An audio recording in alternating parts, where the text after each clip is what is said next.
Okay, folks, happy Tuesday. And we got a mess on our hands here. So much of a mess that's what we got to do first is we got to clean some of this stuff off because we are heavily encroached by this chaos. So I'm just going to take everything and we're going to, even if we end up pulling it right back out, we'll leave the black out. There's no point, and the white. There's no point in putting those two out. So we're just going to move these other items back where they belong here. I don't have a specific slot for every single thing, but it's just kind of in the general vicinity of where they need to go. So it's relatively easy to find everything. Maybe put some semblance of order to this.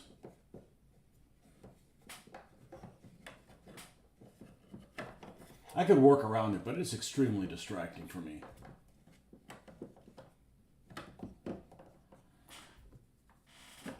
I'd rather keep the chaos when I'm getting paid to deal with it.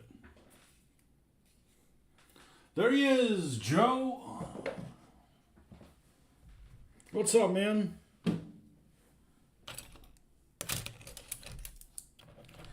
Yeah, I got started here relatively early. I got home at a reasonable time today because I will not be getting home at a reasonable time tomorrow. So there's no point in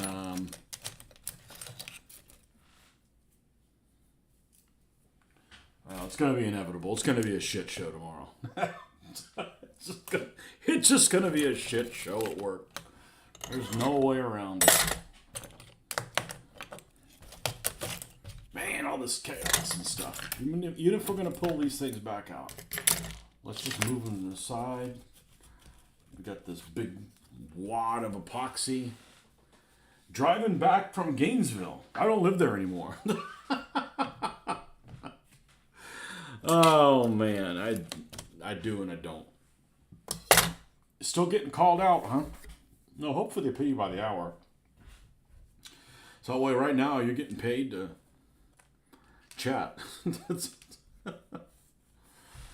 All right. So, a couple things. I've been wanting to do something for a long time, and I finally got around to doing it. And I don't know if this thing is worthy. I guess I'll find out here shortly. But the worst model I've ever built in recent memory, without a doubt, I mean, it's not even close, is this stellar piece of shit right here. Pegasus Hobbies. Now, Pegasus Hobbies makes okay stuff, but I even made an unboxing video of this and said, avoid this. Avoid, avoid, avoid, avoid, avoid. What's so bad about this? The plastic doesn't work. What do you mean the plastic doesn't work? The weld cement won't weld it. I've never experienced that in my life. So here is a completed Tiger 1. King Tiger, which two come in this box. Now, Pegasus has the T26, the KVs, the BT7s. I'm a fan of all those. Those work fine. For some reason, this particular model is horrible. I don't know if this is one of the first things that they made and they used a weird type of plastic. But anyways, so we got this one together last year sometime. I'm pretty sure it was in 2023, before the move. And one of the biggest I think it'll paint up okay, all right? But one of the biggest problems this thing has is that there's something that is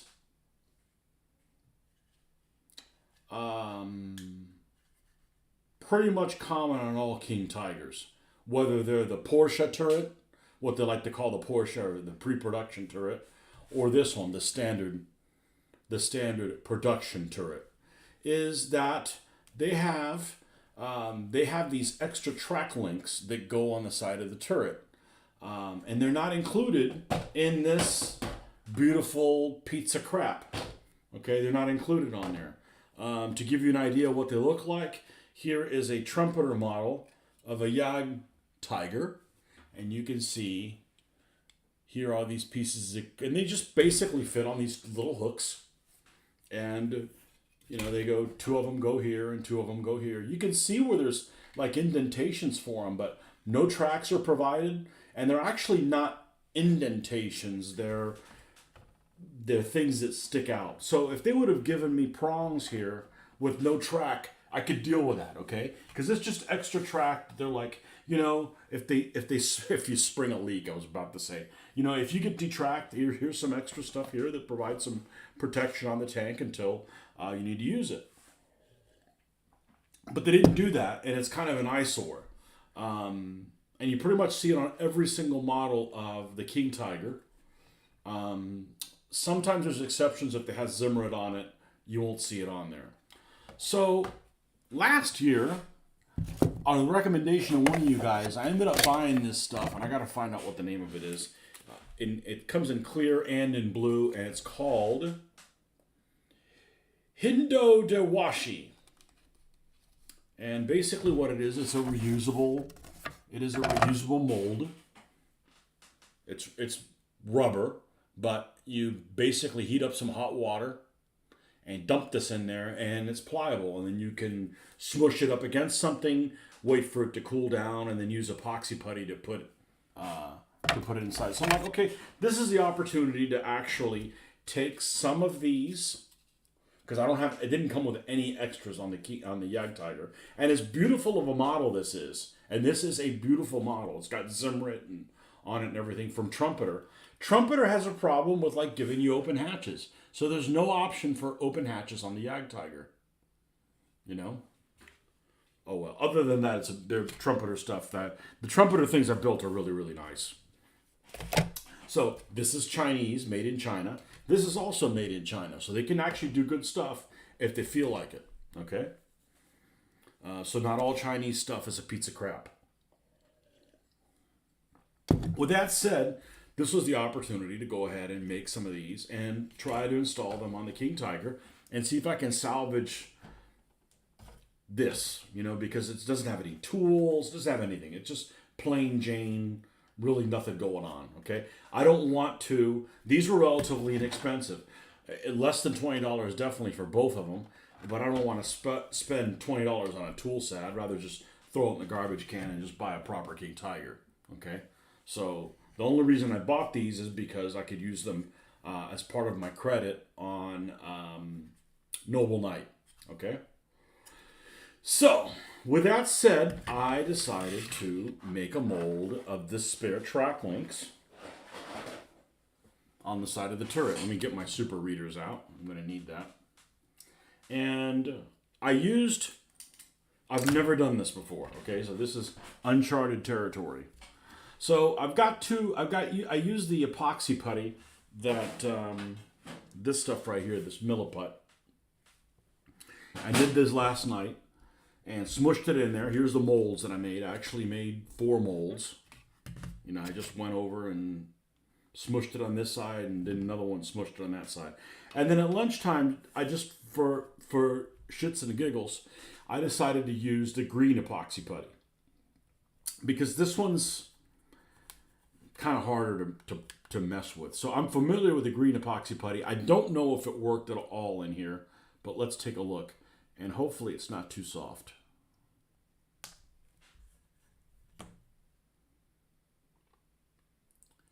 And this one worked much better. So the green epoxy putty pushed into the mold here of the tracks. I'm going to be really careful here.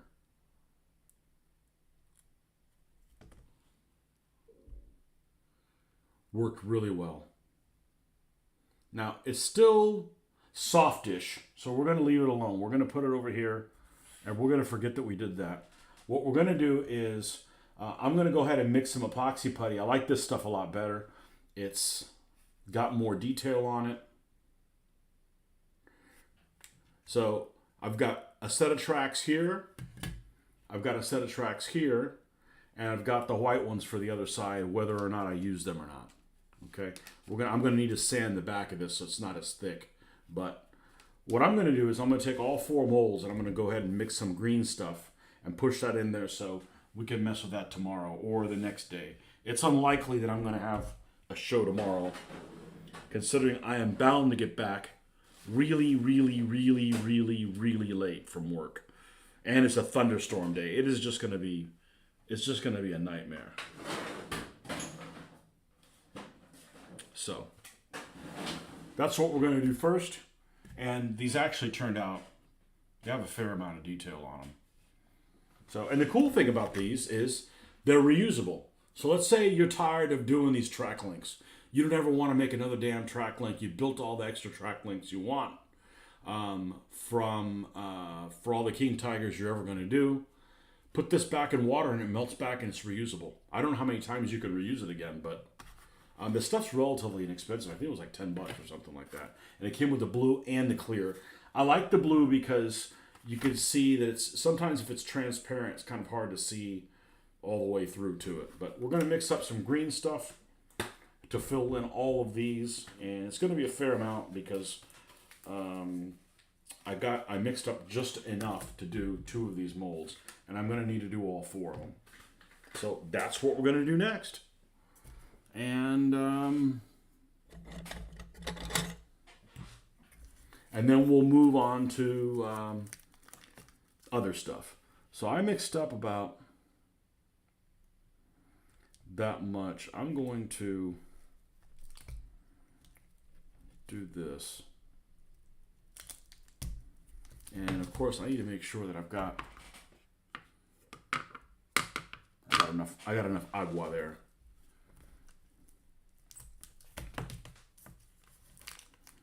Now, somebody thought I thought somebody was crazy when they told me this, to remove the center section. Because these that are touching is already kind of curing. I don't really feel good about that. So what I like to do is I like to mix it up, and then you're going to find a part that's kind of hard, and then take that out after it's already hard. But we're gonna double this over. And we're going to need this. And we use a little bit of the water. Don't need a whole lot, just to keep your fingers from sticking to it. Because it is slightly tacky. It's not super tacky, but it's slightly tacky. This one's actually a lot easier to work with than the Milliput. The Milliput I bought on a whim. It was like $3 or something like that. Hobby Lobby was getting rid of it, and I'm like, well, I've heard people talking about it. I'll throw $3 at it and see if it does me any good. But it's kind of hard to work with. It dries faster than this, but it's also kind of crumbly. And this one has this one's more elastic, so to speak. So like, yeah. So anyhow, looking forward to giving these guys kind of a facelift. And they're just not going to have any tools, you know. It's all right. You know, I'm going to paint these guys like they came out in 1945. Really, really, really late war stuff. And they just ran out of shovels, you know. They ran out of tow hooks and shovels. And it's like, well, we got this King Tiger that just came out of the factory, but it doesn't have all the toolkit on it. Are you ready to take it into combat, or do you want to wait another month for the shovel handles to come in? Scheisse! And they just drive off with it, you know, hoping not to break down.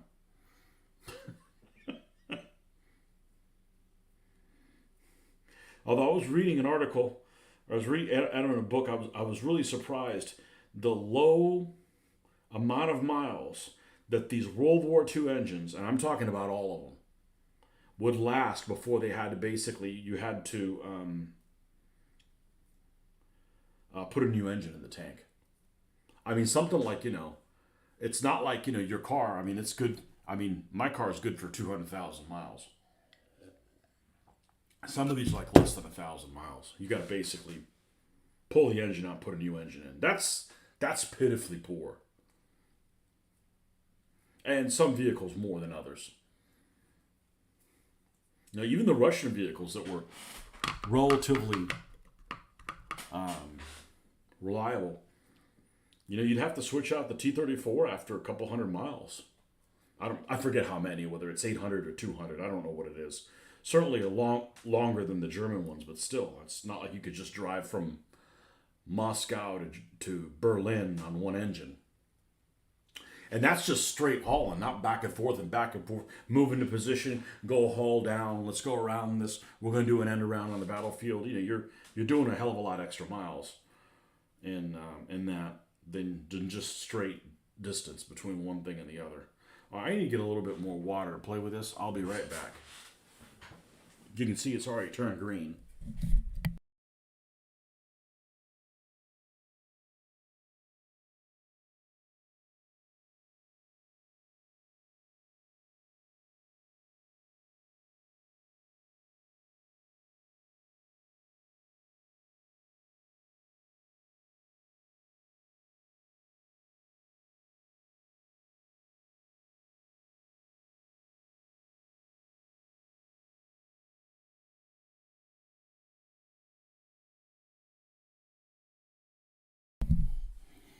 Okay. So yeah, we're going to make these late 1945 vehicles. That'll be their background story, that they just don't have all that extra stuff to make them look all purty and stuff.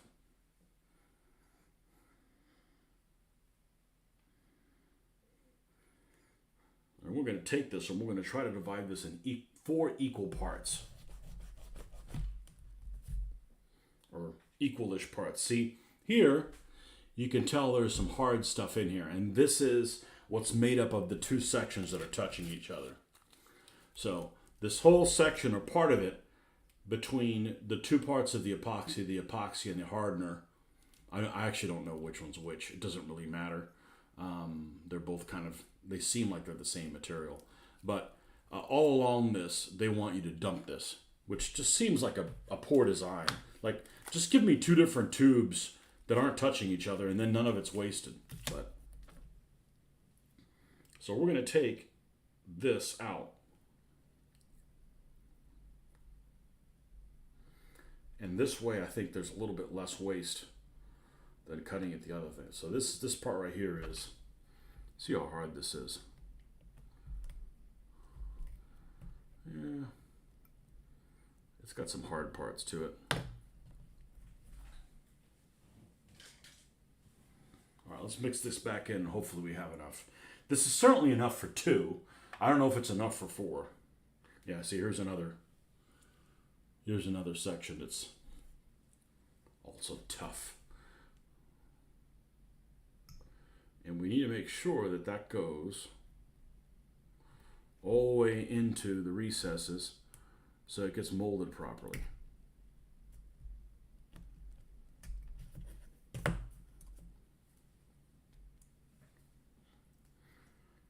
But this stuff's pretty cool to work with. I haven't had a lot of experience with it.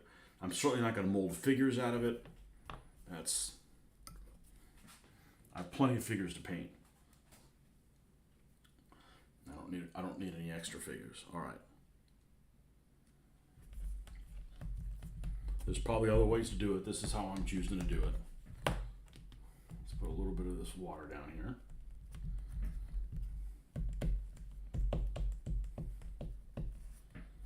All right. I'm going to split this in half. Now, can I split this in half again? I'm going to try. I'm going to give it a shot. I'm going to give this a shot.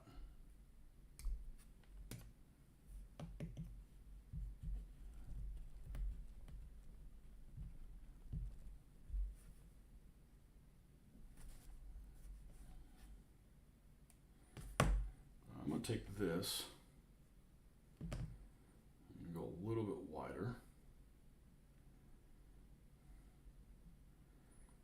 This is my first time trying this.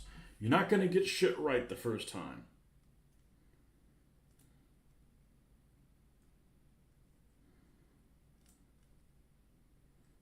This is a lot thinner than the other one. I'm actually going to go ahead and make 2 of these, because that's what I did here. And I don't care if I have a little bit of extra wastage. I like being able to have, it's too thin if it's like that. It's going to be a problem when I take it out of the form. Okay, so we're just going to push this on top of it.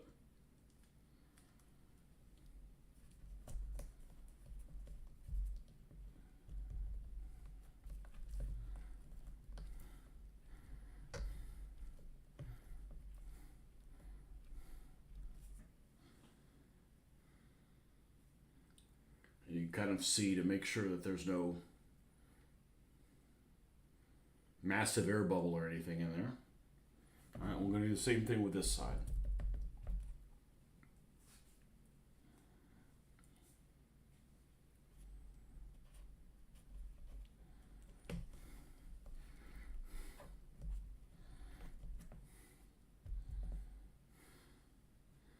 A shit show of unusual size. That's what tomorrow's going to be.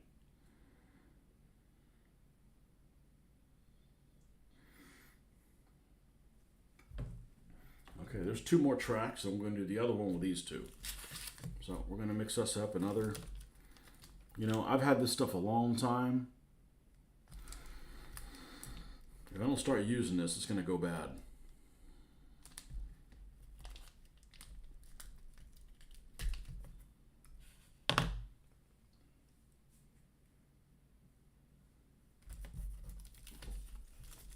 This is the stuff from Army Painter. Although just about everybody's looks about the same.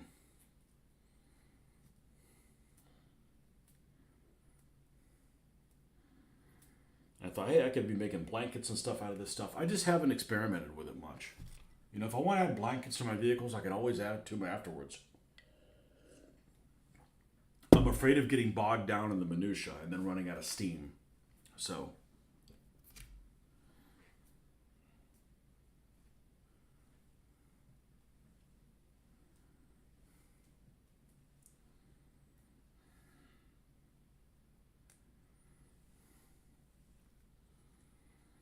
we got another Panther to put together.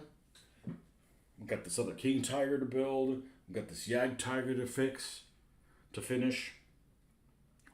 All big cat problems. Meow.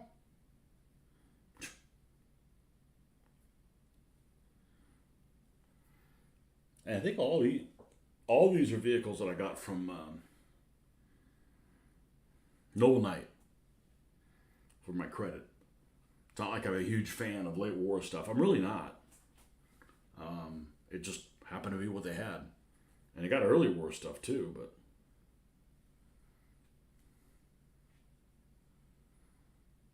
all these half tracks are late war.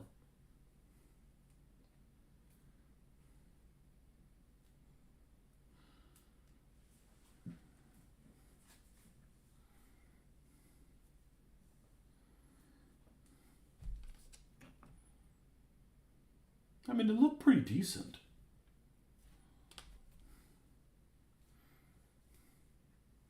If this came with tracks, it probably wouldn't look any better than these, so.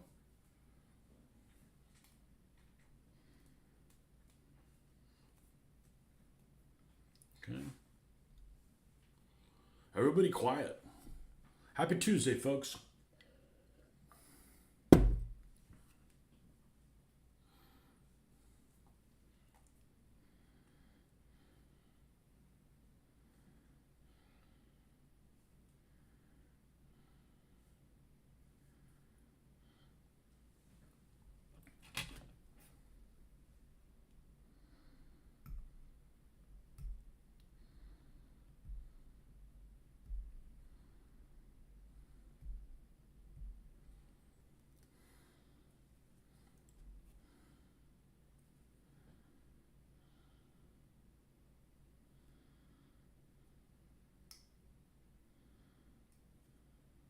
Next time I mix this up, I will go ahead and just cut out the center. Just see how it works. Just seems like it'd be very, very wasteful. That part's no good.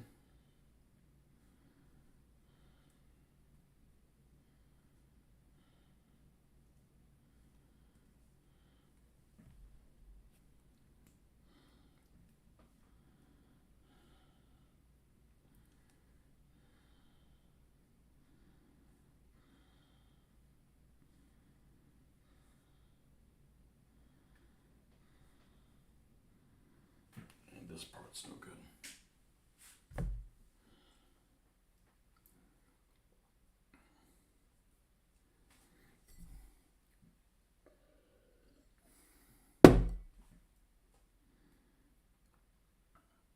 And what we'll do is we'll split this in 2 as well.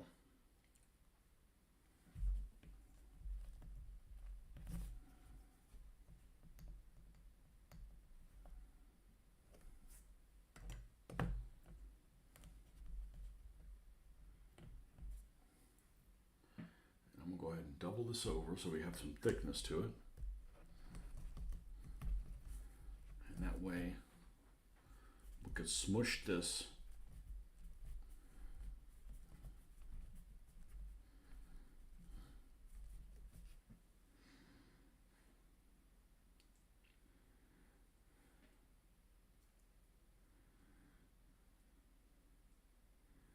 into there.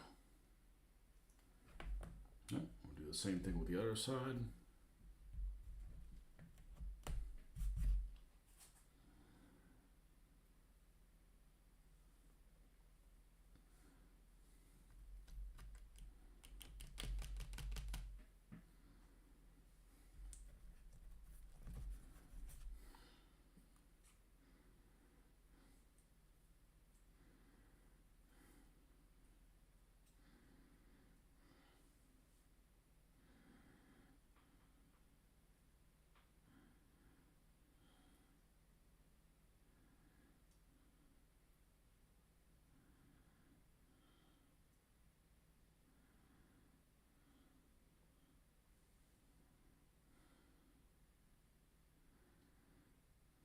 Okay, we're gonna let this stuff sit overnight. We got 4 pieces of track on here, and it should look pretty good. So since we can't finish these guys, not a huge, this is just not very good. Not very good. It doesn't come with an extra AMG or anything like that. No frills.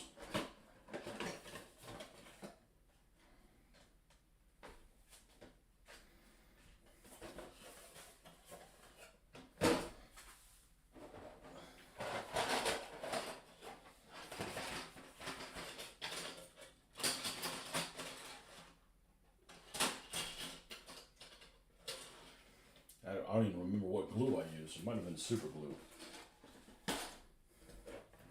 But we're going to get the bad taste out of our mouth. We already have one of these put together. This is a beautiful model from Plastic Soldier Company. A Panther A. And with Zimmer already cast on there. So they come to a box, unfortunately only 2, not 3 like most vehicles. I think even the Tiger comes with 3. The Churchill and the Panther come with only 2. And there's no instructions in there, is there? Nope. AMF yo-yo. Okay.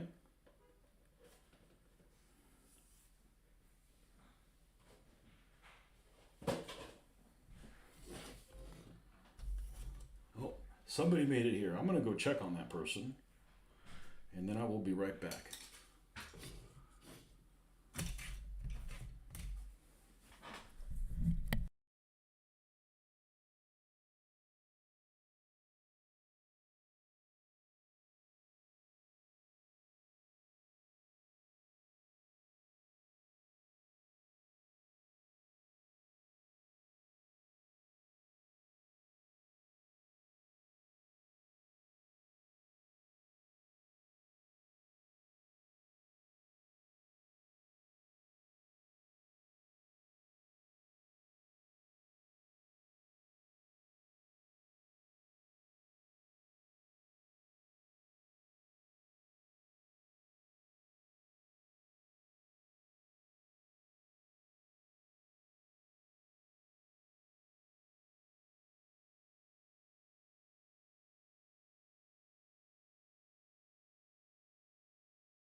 As you know, I'm not really a fan of Schertzen.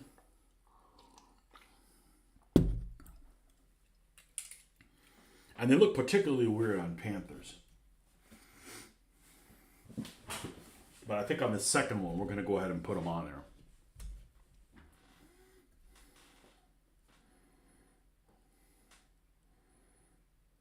So let's assemble the next panther. Let's get our glue out here.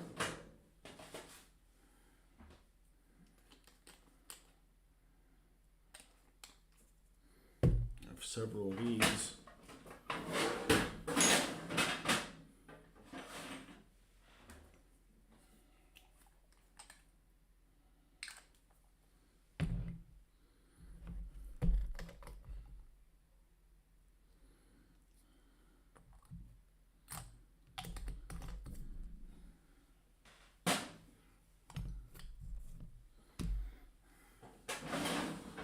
We're going to need our Tamiya clippers.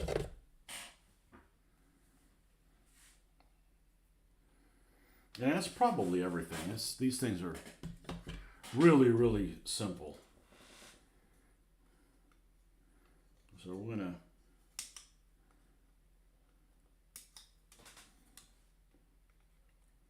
clip these off. And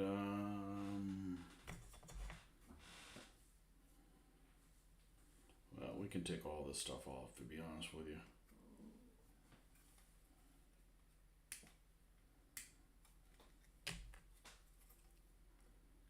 Tracks. The tracks have some nice detail on them.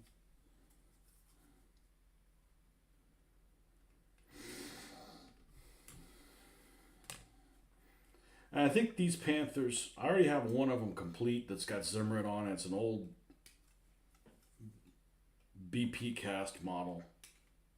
It's not very good. It painted up just fine. It's not very highly detailed. I put numbers on it like for Panzer-Lehr. I think that's what I'm going to do with these other two. Put big ass hand painted numbers.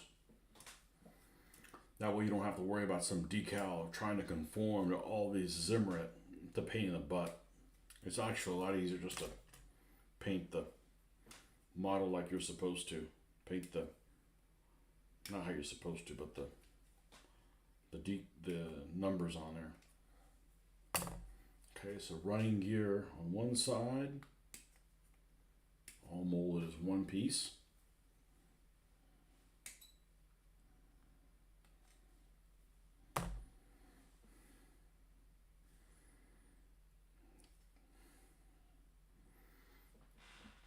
Okay, that's enough for now. We're gonna come back to that. Let's trim up these pieces while I'm thinking about it.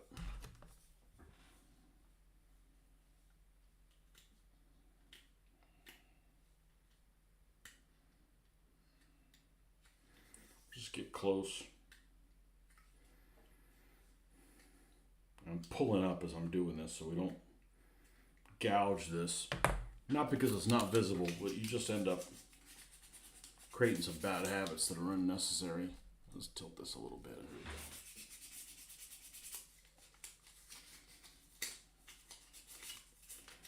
Just because nobody can see it doesn't mean it's not there.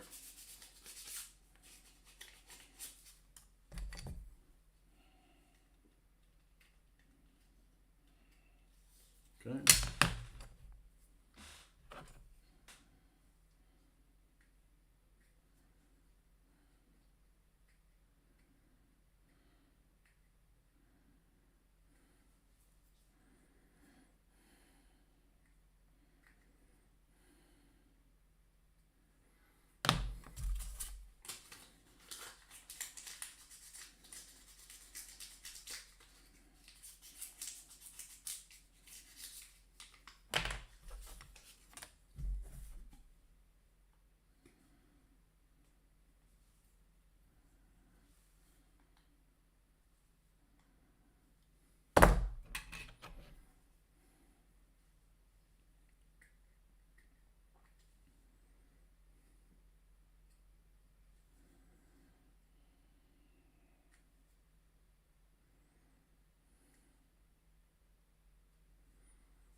before you start gluing a bunch of stuff down, make sure it fits okay.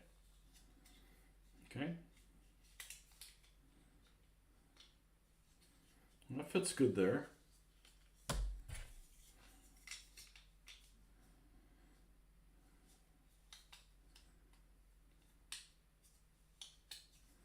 And this fits good here.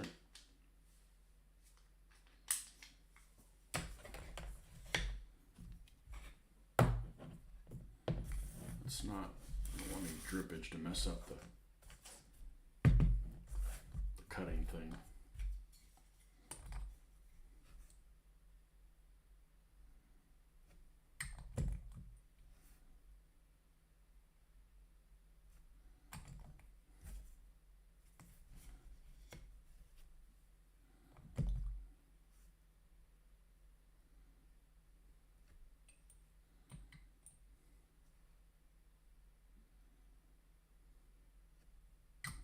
I used to hate this glue as a kid. I mean, like a young kid, because you had to be patient. But hey, you basically take a model that's 62 pieces, or however many pieces it is, and turn it into a model that's all one piece. You're welding it all together. You're welding it all together.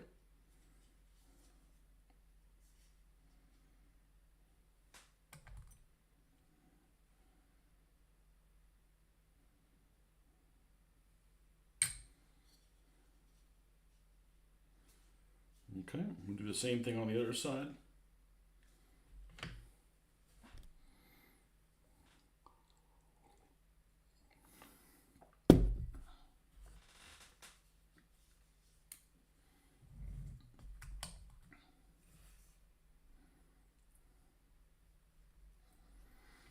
I'd probably say the Panther's probably the most popular German tank.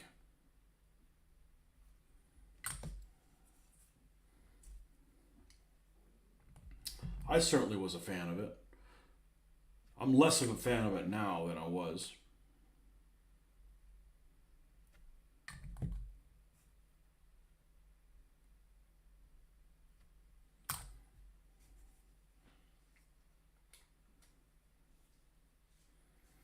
But I like most tanks.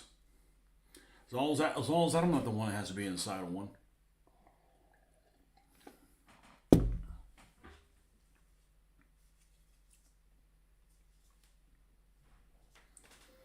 Okay. Now, let's trim these pieces up and close this so we don't have a snafu.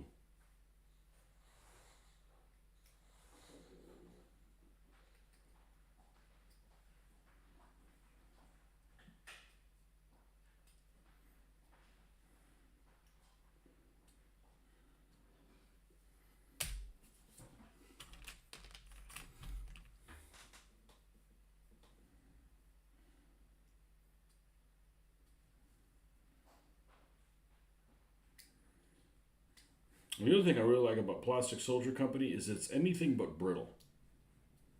Plastic Soldier Company is not brittle. As a matter of fact,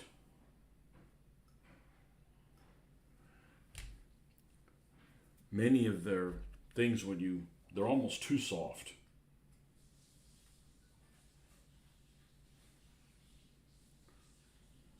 And it just means that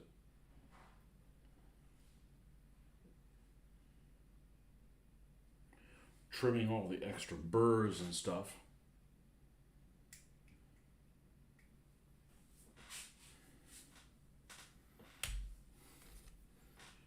is not that difficult.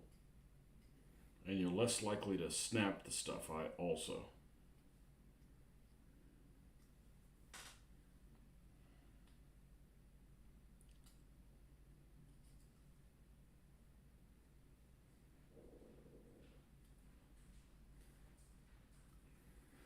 All right.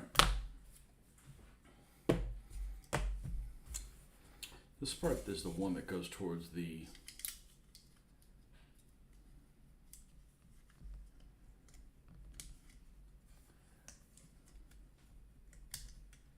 side. Let's see here.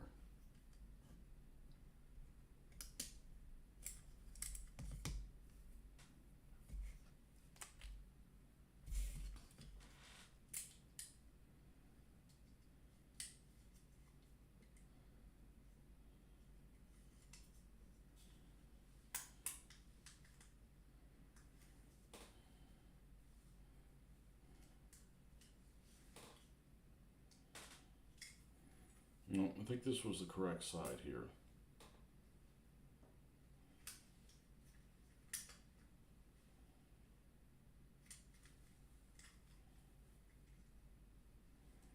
Thought it was.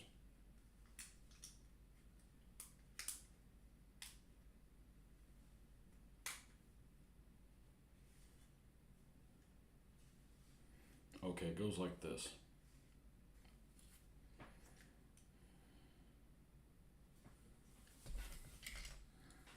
Okay. The sprockets. Das Sprocketen.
Figured I'd get to do this earlier rather than later. I wanted to do this last night, but I didn't get a chance to start until like about 9. I just gave up like, nah, it's just not going to work for me. It's just too late for me to get started.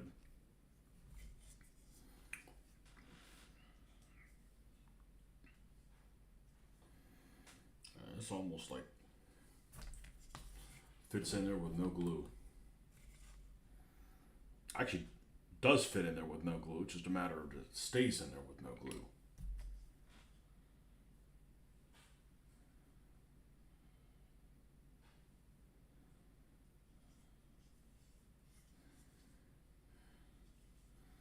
Okay, do the same thing on this other side.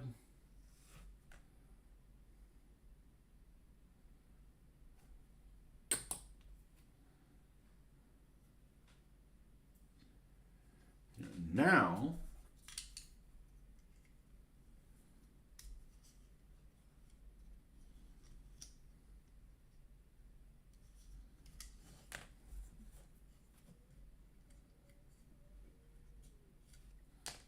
oh, I had it. There it is.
I was a little scared to do the hand painted numbers on the Tiger 1, but good damn, it didn't turn out really well.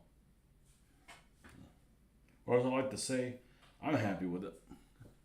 I'm the only person I gotta please with this hobby. It's just me.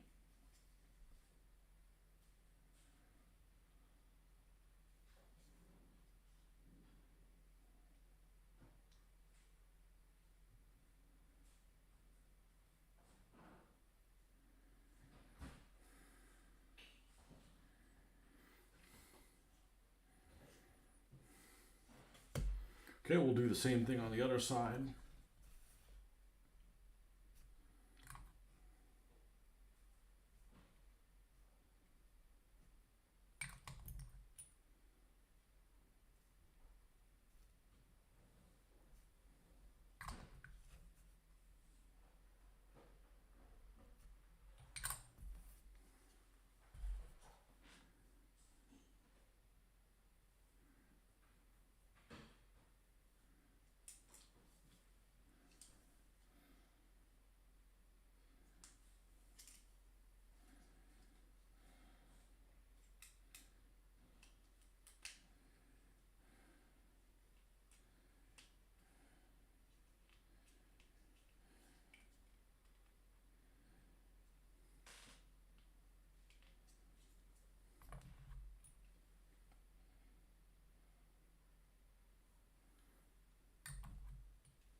Hold on 1 second.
Well, I'm trying to wake up,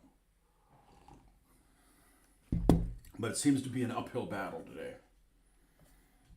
And the last thing I want to do is go to bed early today, considering the kind of shitstorm I got waiting for me tomorrow.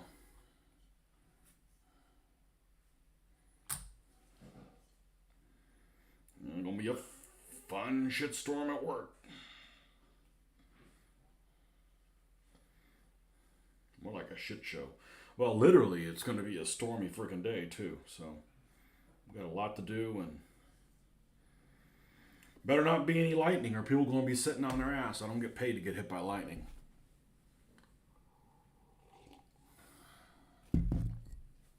Okay. So here is the tracked portion.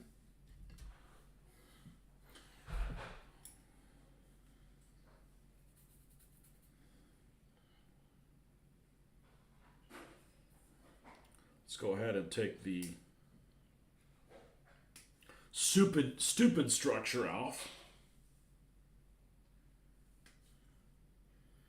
As we used to say back in the day, you got hit in the stupid structure.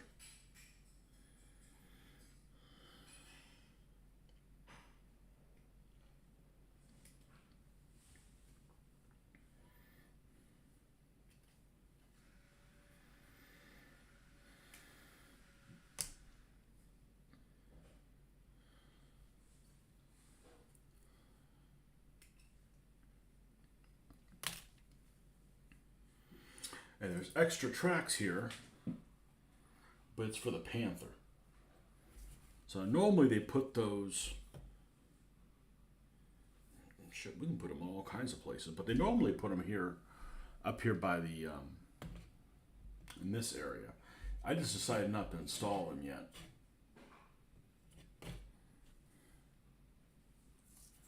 And I don't know exactly how I'm going to do the shirts in yet. I haven't decided. I don't want to put it in a position where it's going to be basically in the way of everything else.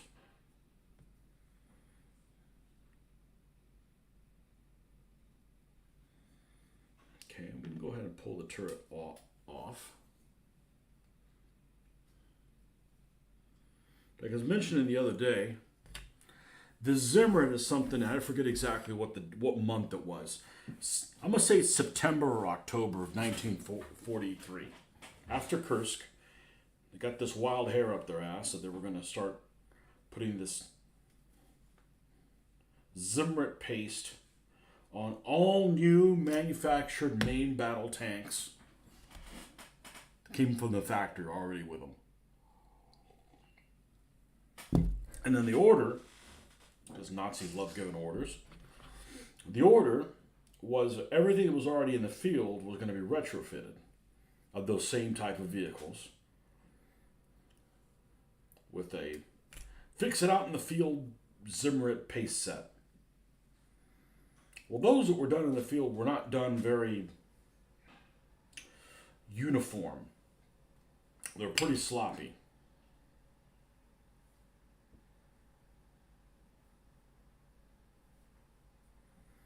But if you do the math on the numbers, there's basically three models of Panthers.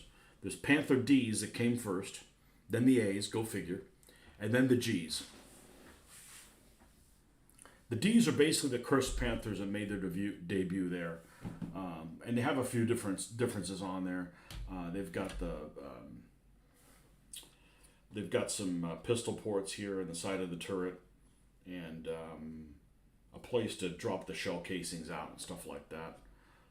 They normally do not have they don't have the ball-mounted machine gun in the hull. They have this straight little plate that basically allows the machine gun to go up and down. This is a much better system, but the first versions of all of the Ds were built that way, and some of the As were built that way. If you look at a Panther A proportion of the production, I don't know exactly how much, maybe a third, not sure exactly, were built without the ball-mounted machine gun. But all the Panther A's were already in production when that Zimmerit order came through. So there shouldn't be any Panther A's. Oh, and they were all built by the time it got rescinded. Because about October 44, they're like, oh, okay, well we need to cut production. We need to cut the difficulty of making things, producing things, and we're going to go ahead and nix this Zimmerit paste because, we did this stuff specifically for anti-magnetic mines, and nobody used any. So it's only good if you're going to steal a German magnetic mine and you're going to use it on the Germans. So basically, did away with it about October, after Normandy. So all Panther A's were manufactured during the time period where it was already enacted, and they stopped being manufactured with the time it was rescinded. So all Panther A's should have Zimmerit on them by rights.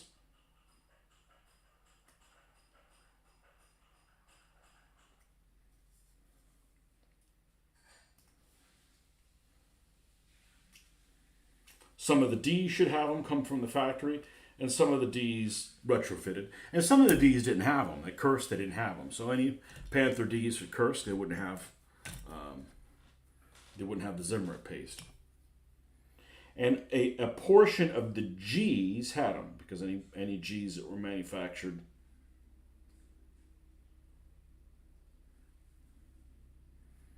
after that order was given, they would not have Zimmerit paste on them.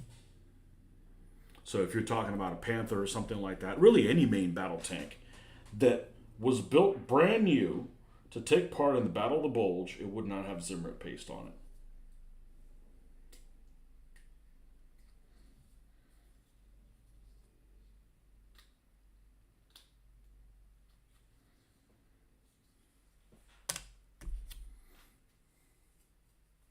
Boxcar Pete, welcome.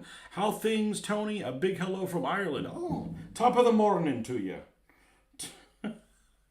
Just getting into the hobby. Cool to see someone a bit more experienced building live and chatting a bit about the historical background of the kits.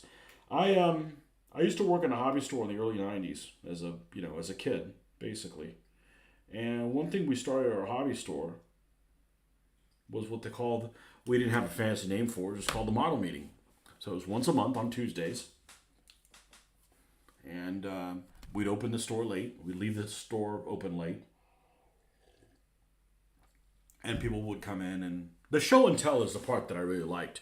Because I remember really liking that. Everybody would say, would show what they were working on and those type of things. And this was, before the internet. So, you had to get like books and stuff. And people had reference material. They could share it with each other. I really liked the show and tell part. A couple of years ago, I decided to see if those guys were still in town, because I still live in the same town. And they were. I mean, they still met on Tuesdays. But during that time period, it was kind of the COVID thing scared everybody underground, so they weren't doing any meetings. So I kind of kept in touch with them, and I just reached out a couple months ago, and I rejoined them. And it's really cool to have people that are really interested in the history. It is great to have that. Most of the people in the model meeting are, it's very aircraft heavy. That's fine. But, they'll bring an aircraft and here's the markings of so-and-so and he was a pilot and this is what he did and he did his training, this. So you get to learn, you get to hear about these little nuggets that you put in your hair. I guess you could put nuggets in your hair, but put nuggets in your head of information, and then it'll be something you want to look up later and learn from it. Because I've always thought that gaming and anything historical is about learning more about real stuff. So fantasy gaming just never really interested me. It's just make-believe bunk that you're learning. It's not for me, when you can learn something that really happened. So it was cool. I've gone twice now. just in, getting together with these folks that are really interested in the history, um, because a lot of that sometimes gets lost. They'll be like, "Oh, let's play this historical war game," and people were there more for the game than for the history. And I just kind of look at it as it's a way of participating in history. I don't want to do reenactment. I don't want to wear a wool uniform and frickin' Florida and be sweating. And when you're doing reenactment, you're only seeing a tiny little piece of the puzzle, kind of like how veterans are. I'm not poo-pooing veterans, but everybody that's a veteran has a totally very small piece of the pie experience that they had during the conflict that may not be um, they may not be privy to all the information while they're in combat. So it's just the nature of the game. But it's always been about participating in history, at least for me. And it was really cool being around people that want to talk about the real thing. So,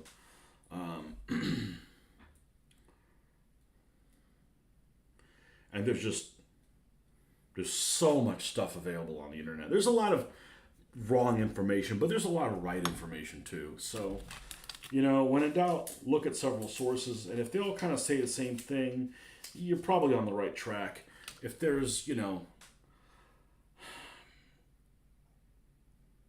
conflict of things, there shouldn't be any misinformation about something that happened this long ago, but there is. But it's a great hobby. It's a great hobby that keeps us from going and turning into crazy people.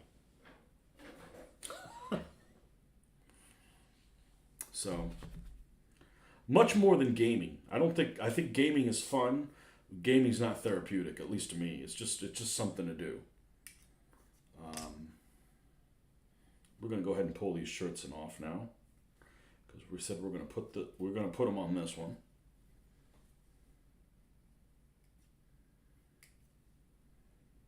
But I was avid, lived, breathed World War II stuff, and I kind of shifted my focus to ancients and medieval stuff for probably the good part of 20 years. I've just gotten back. I'm on year 2 of getting back into it. And there's so many websites and stuff that just weren't available back then. The only thing that was available back then better than it is now is obviously rural veterans to talk to. But I used to work at a hobby store, and if you want to know who made something, we'd have this big set of binders, and you'd go back there. It's like, hey, somebody would be like, hey, I wonder who makes a Hellcat. I want to build a model of a Hellcat. I don't know why I would, but the airplane Hellcat. All right, well, let's look through the Hasegawa catalog. Let's look through the Fujimi catalog. Let's look through, a lot of these manufacturers don't have an easily accessible website. I know this is really hard to believe, but they don't have a really easily accessible website that the public can go and check out the kits that they make. Like Hasegawa. And I don't know if Hasegawa is one of these, but there are model manufacturers like Hasegawa that you can't go to www.hasegawa.com or Hasegawa.jn or whatever the heck it is and check out everything that they make. So like, I want to know everything they make in 1/72 scale. You can't do that. And you may be able to do it with Hasegawa. I'm just saying there's a lot of manufacturers you can't do that because they don't sell directly to the public. So then you've got to go to some other hobby, site and hope that they have that information. But you'd think that they would have advanced past that, but not really. But they have this thing called Scalemates. If you're new to the hobby, Scalemates is incredible, and Scalemates is just done on the backs of volunteers. I believe it's called www.scalemates.com. If you do a search for Scalemates, you can find it. Scalemates is this site where you can plug in the search bar model of, say, a Tiger tank, and then you can say, I want to see a Tiger tank, and it'll show you everybody who makes it. You can click little boxes that say I want it in 1/72nd scale, and I want one made by DML or Dragon Hobby, and it'll show you a list of all the kits that they make them. And most of the time, you can click on it and it'll give you a set of the instructions. So if you buy something that, like it's happened to me, I bought an old model that did not come with the instructions. I went and I downloaded them there. Plus, it'll show you it'll tell you what kind of pieces come in there, so you can decide whether or not this is too complicated of a kit for me. And also, I wonder what decals it comes with. You go in there and it'll show you the decals it has. All completely free. All completely free. It's kind of like Google Maps. People have uploaded pictures and stuff like that to it, and there's just through the bounty of people's goodwill, it has grown. So, pretty cool website. You can spend several weeks there just looking through stuff. But there's a lot of rebranding of stuff. So if you're looking at say Airfix, something classic like Airfix. Airfix has old kits that were from the 60s and the 70s that I built as a kid. They were rebranded as MPC kits here in the United States, but they're still the Airfix model. And they've gone through different iterations. Maybe they've been repackaged with different box art. Maybe they have been completely redone. But there's just a wealth of information there. A wealth of information. And brands I've never even heard of before. So it's pretty cool. You can spend a small lifetime there just looking through stuff. Scalemates.com.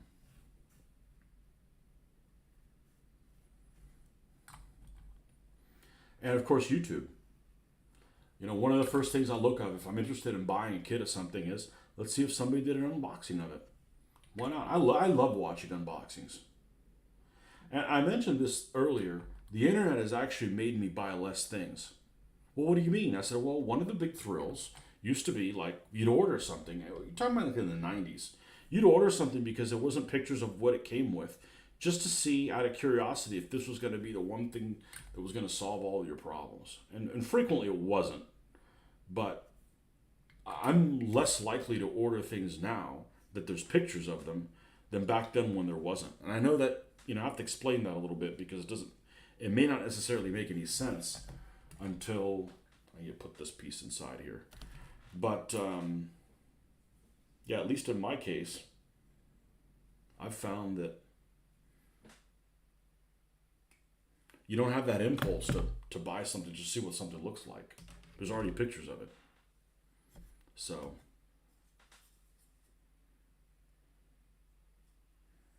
there's no instructions on this, so you have to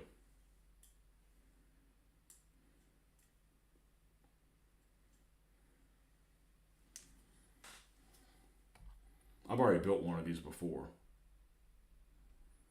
I don't think there's instructions on it. Or maybe I had them and I lost them. Doesn't matter. This is really simple. But Plastic Soldier Company, big fan of their stuff. They just don't make everything.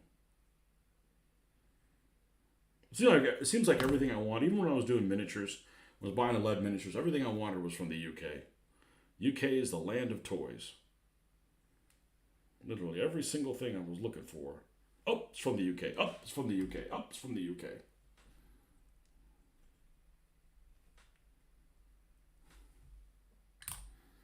All right, let's hope that doesn't fall out because we're going to glue this thing together. Now, I'm probably going to have to reapply this. Not really glue, it softens it. It softens it so all these pieces get welded into one piece. By the time you're done, you're left with a model. Instead of having 62 pieces, it has one piece. It's all one piece, all welded together.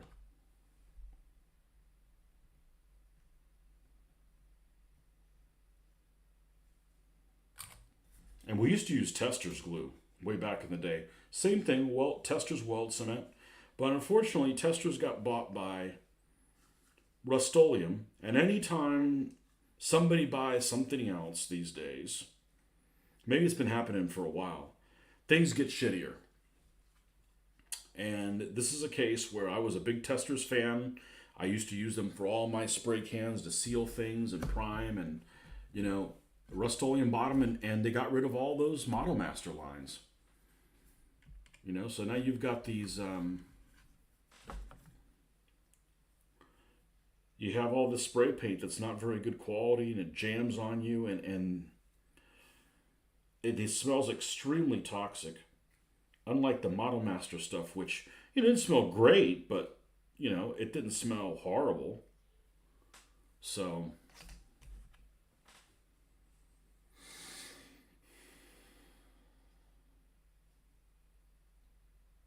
I'm not sure if you're still on here, Boxcar Pete, but are you getting back into the hobby or are you just getting into it for the first time? I think it's a great hobby, and it's really affordable if you have self control. You know, just do a simple rule. Don't buy anything else until you've completed what you bought. I know that's a tall order, and I certainly am guilty of not doing that from time to time. But you got to keep yourself on a short leash, or maybe behaving. You just checked out that ScaleMates. Looks like a good tool to have. Agree, it's very hard to know where a source kits from without using third parties. Yeah, sometimes it's just. But a lot of stuff has changed. One of the models that I had, when I was doing 1/35th scale stuff, I was a big fan of Tamiya, and I still am. They are the gold standard as far as I'm concerned. As far as instructions, nobody has better instructions than Tamiya. Even to this day, I haven't seen it. Or I haven't, they may be out there, but I haven't seen them. They are the gold standard still to this day. And I wanted to build a Panther at Kursk in 1/35th scale. And nobody made a kit of it. So I ended up getting the old Tamiya Panther A kit. Be this tank without the Zimrit. And bought a aftermarket resin road wheels, and it came with a new turret. It came with road wheels because I believe the Panthers used to have 16 bolts and they went to 32 bolts. They double reinforced them because they were falling apart. They had all kinds of teething issues. You know, they got rushed into service. The crews never even practiced on the tanks. And then they show up there and you got green crews trying to train on this a live fire exercise. And they had some teething issues. But that was a resin kit that was, I thought it was relatively expensive. It was at least $35. You're a big history buff and wanted a hobby, so I'm just starting out as an adult. Yeah, one of the things that's difficult as a kid, when you're a kid, you hardly even have an X-Acto knife. You don't have cutters and stuff. You don't need that stuff. You just, I'm not saying you need to buy a bunch of stuff out there, but if you are going to stick with a hobby, it makes sense to go ahead and do that. And the sooner you buy them, the more kits you get to use it on. Where is this little device that I didn't think was very useful, but has become pretty handy? It is, well, I don't know where it is. It's a pair of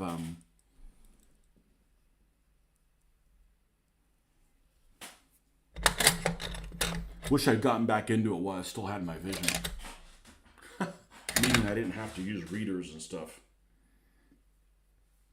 But it's really weird when you're nearsighted your whole life and all of a sudden you can't see things because they're too close to you. It is a mind screw. I've been nearsighted my whole life. And then about 6 years ago, I can't see something because it's too close. What the hell is that all about?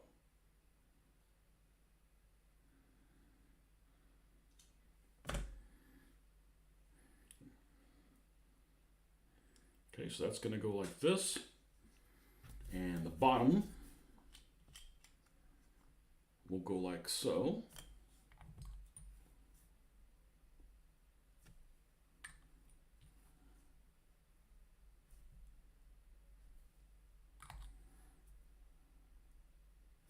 The other thing I won't tolerate, I won't do this and have to get it done by a certain time. It'll get done when it gets done, and that's when it gets done.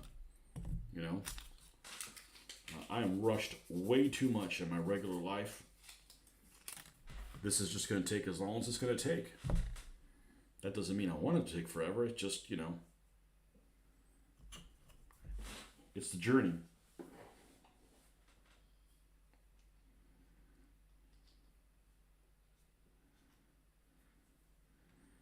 Now, call me anal retentive. I've been called worse, and just today. The front of the Panther has two things. I don't know if it's common to all of them. I think it is. It's got two openings in the front of the turret. One of them is for the coaxial machine gun, which is on the right hand side, and the other one is two holes for the stereoscopic rangefinder, where the gunner sits, because the gunner sits on the left hand side of the turret in a Panther tank. This one doesn't have either one of those two things drilled out, so we're going to be drilling that out. Let me see if I can show you on a Panther D what it looks like, or on any of the other Panthers.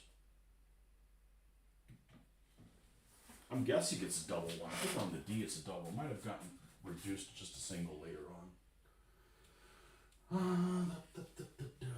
Yeah, here it is. This is this Vesda kit. This is the version that was at Kursk. It's got a single one on this side. That's the MG34. And this is the double aperture one for the sight, for the gun sight. So, yeah, I'll have to check and see if it's a single one or if it's a double one on the it might just be a single one. The D might have disposed with that. But it's not a major thing. I'm not entering some kind of model competition, but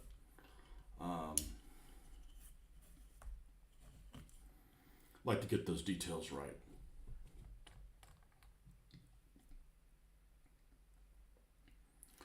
Big history buff. Is there any history you're not interested in? I'm a big history buff, but there's a lot of history I just don't care about.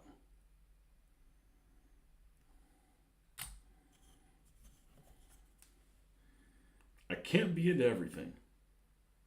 Wise man once said.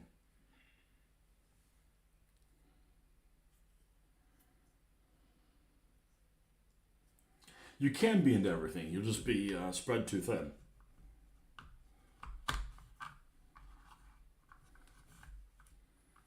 Okay.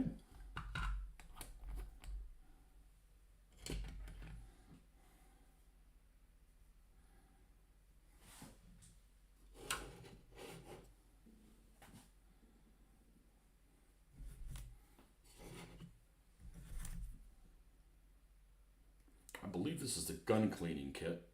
It's inside this tube. It's like a map case.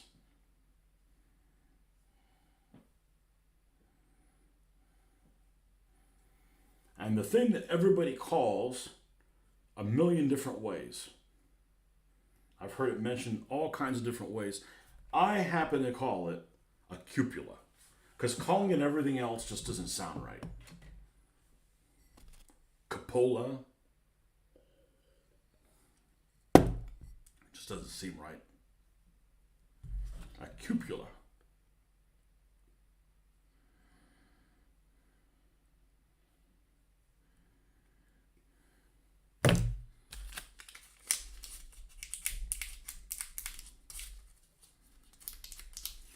Yeah, normally I was a kid, I would already be done with this thing, but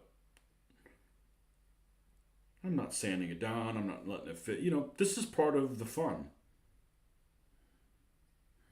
It's just the difference between waxing your car or taking it through the drive-thru.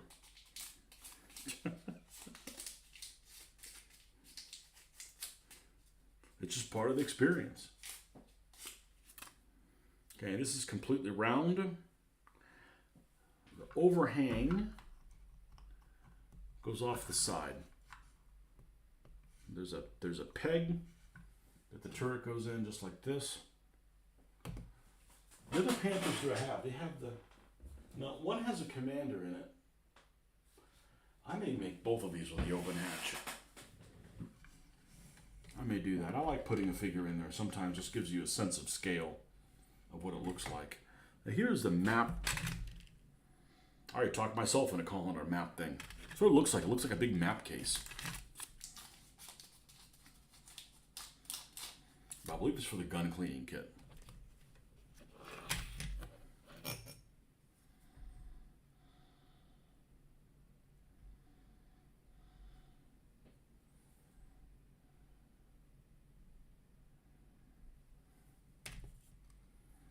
And I have a model over here that I got probably about 1996.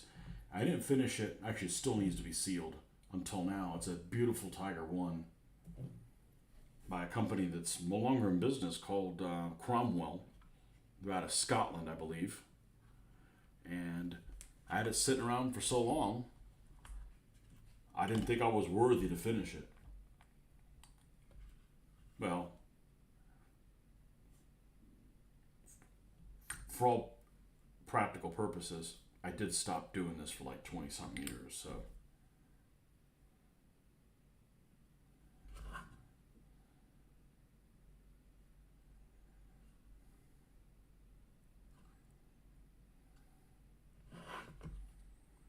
Okay, so that sits there.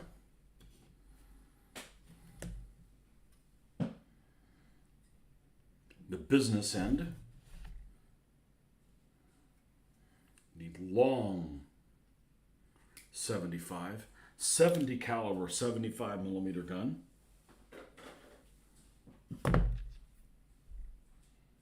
And one of the easiest things you can do to make your tank models or anything that has a gun better, assuming it's big enough, is drill the end of it. It really makes a big difference. Adds that layer of depth, and it's easy to do. I want to find the center. Are these the super readers? They are, okay.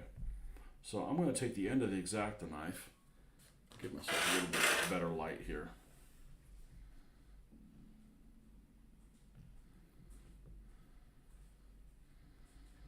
Okay, we're going to find the center there. Then we'll get a pin vise and we'll enlarge that.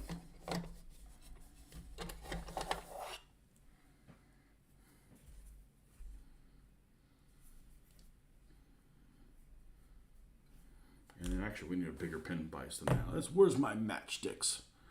My matchstick container that I keep my drill bits in. Actually, we could just use that. I forget I have these.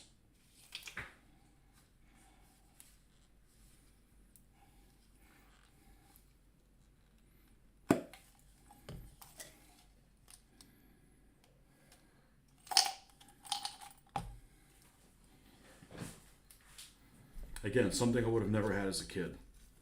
You know, you got an allowance to build a model kit. You're like, you're not going to spend it on freaking drill bits. Like, that's stupid. I want to build a model.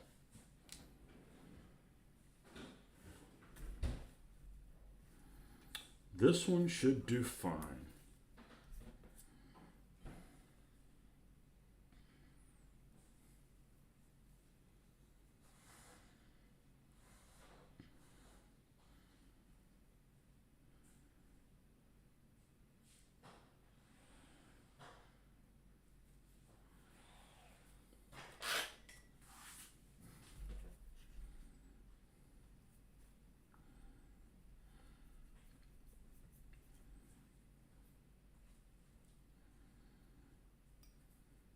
It doesn't have to be very deep. Just needs to give the impression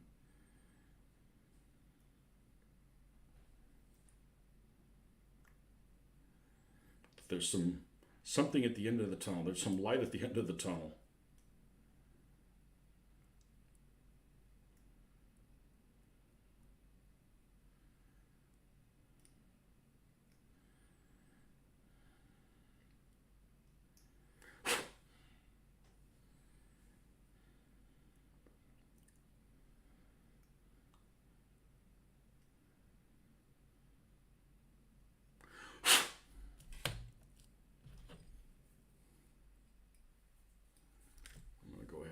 use something relatively large and just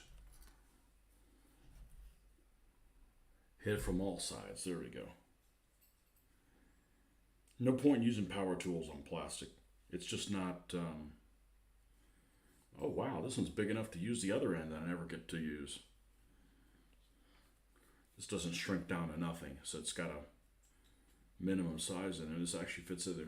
No need for power tools for this. Just a hand vise is plenty good.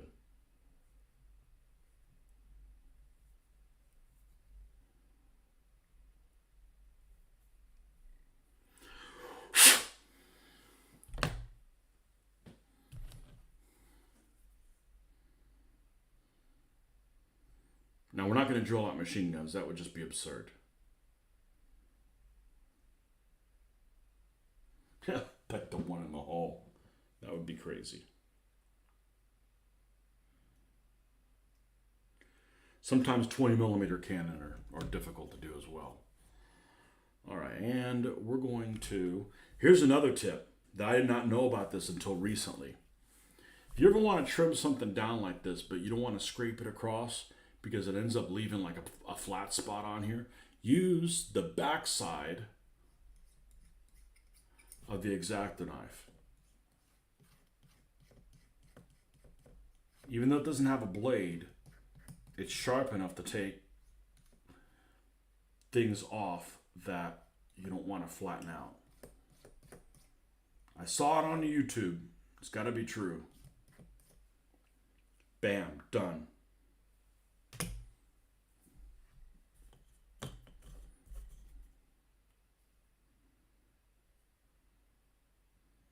Okay, we're going to glue this in.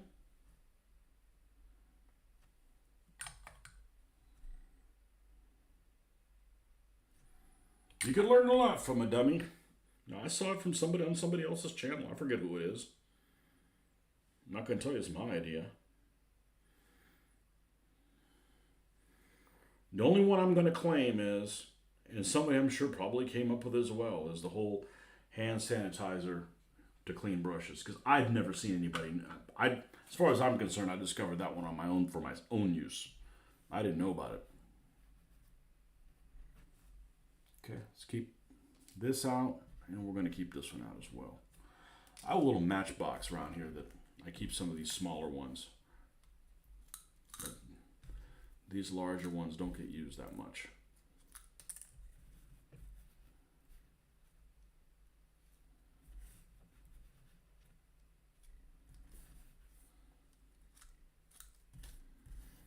I like also doing the live videos so people don't get an idea of that everything seems to go right. Like, man, I can't do stuff like Tony does because he never has any mistakes. Well, yeah, if you're editing the video, looks like you're Mr. Perfect. Shit goes wrong all the time. You just have to be able to fix it and not let it bring you down. Okay? So, these side skirts,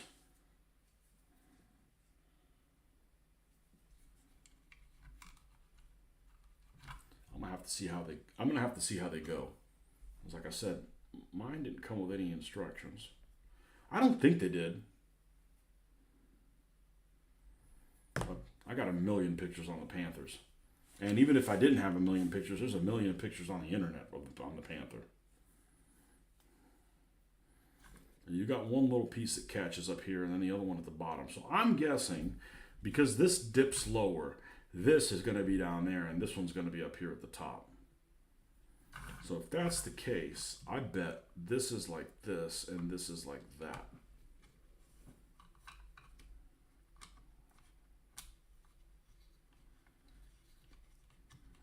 And I may leave this off anyways until I paint this, because it's a heck of a lot easier to get. This is exactly how it goes. Yeah, so it goes something like this. Just an extra little protection. When I was a kid, it was like, oh, that's against bazookas. No, it's to stop anti-tank rifles coming in and punching a hole in your side of your tank. And then, they're not going to blow up a tank with an anti-tank rifle. Remember, anti-tank rifle, it's man-packed. You're not going to blow up a tank with an anti-tank rifle.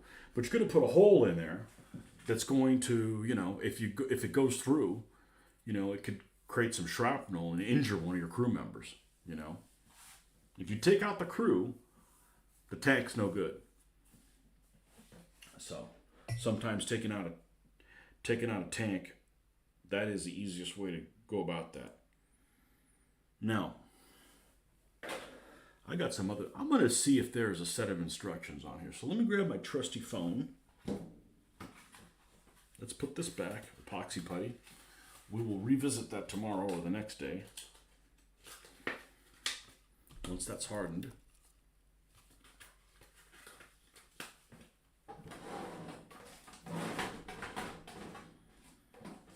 And I'm going to do a search. Actually, I'm going to take a moment. I will be right back.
Okay, so here is the instructions you do have. I thought I had built the first one with instructions. And it's interesting because it does not show you, and I love Plastic Soldier Company. If you're new to tanks, if you're new to modeling, I highly recommend these. The stuff fits together really well, but some of the instructions are lacking. But it's better than stay away from Russian kits, that's for sure. I have these containers here. I don't know what the hell they're for. Here's the hatches for that, and as far as the exhaust goes, I did the mid-production exhaust, not the early A one, and I'm going to do the same thing on this one. We're not interested in a really early A. I'm going to do these exhaust pieces as well. I should have clipped those off with the little nippers. Old habits die hard.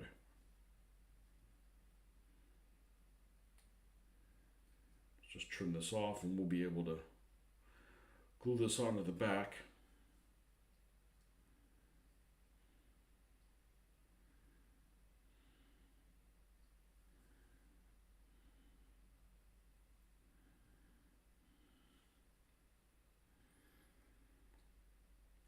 The Panthers had an exhaust problem where I forget exactly what happened, but the gist of it is that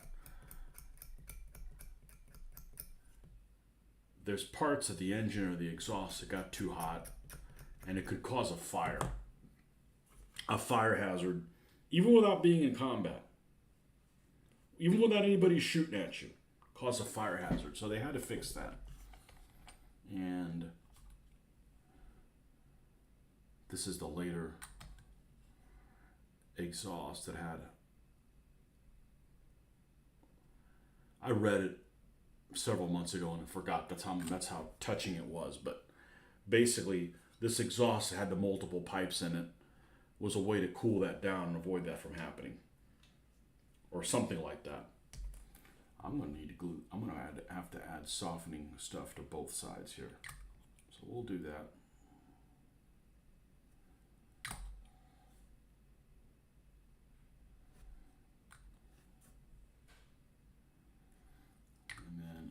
This bar that goes across there, and that goes across here.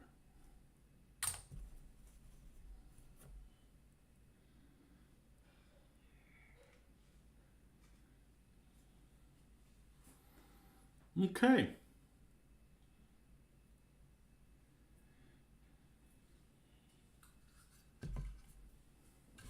Now, I'm not particularly interested in putting a driver or machine gunner figure with his head popped out. But they give you an option here for that. The figure's cool and all that, but I like to make those hatches I like closed.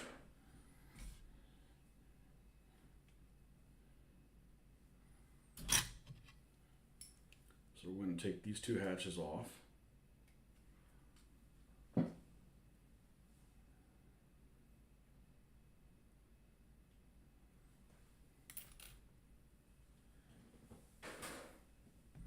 The Model G also switched this hatch into something that is rectangular instead of rectangular on one end and then oval on the other.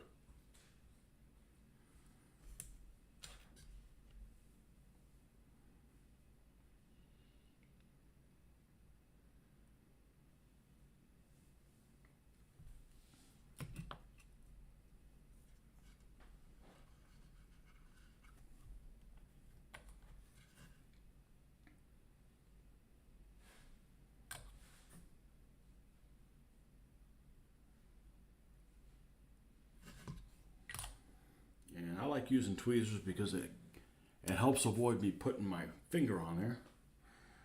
Watching me while doing laundry. Appreciate it. I'd rather you watch me than make me do your laundry. Although I don't have a problem doing laundry. It's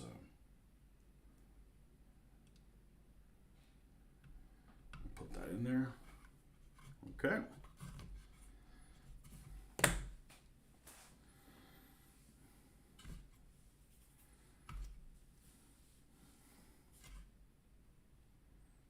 What else we got going in there? I'm going to wait on all the spare tracks. I'm going to go ahead and put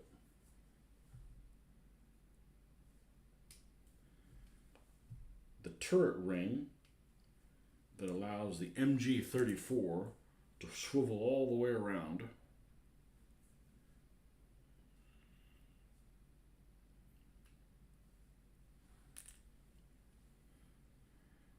And a little hatch here.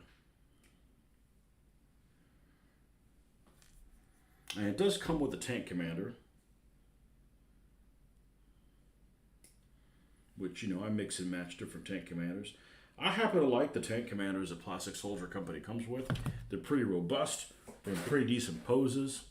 Some of their infantry figures aren't great, in my opinion, but their tank commander figures are just fine.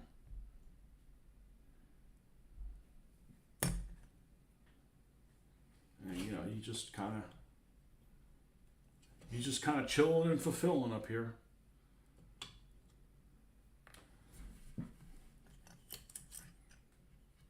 You'd love to have a servant. I want my servant to go to work for me. That way I could do this. I mean, if you're going to serve, I mean, a servant is there to serve you, right? I mean, hell, it's in the name. Serve me by going to work. I got important things to do, like build models.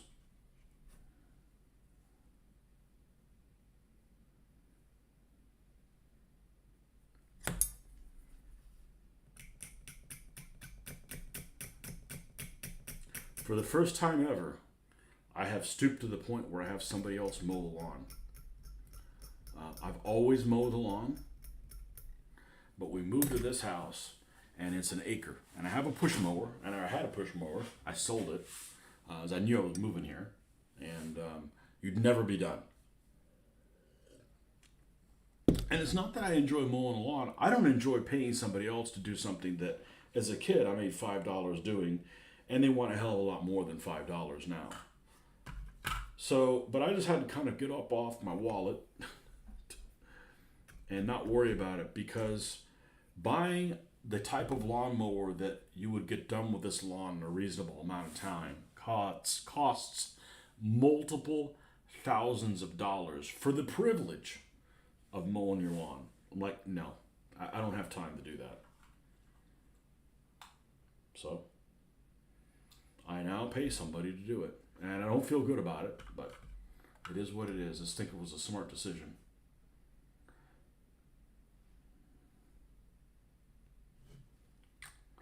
But I'm not spending $4,000 or $5,000 on a riding lawnmower. That's just stupid. You know, then it ties you down what you can do on the weekend, because during the week I can't get it done. Yeah, it's time to move on.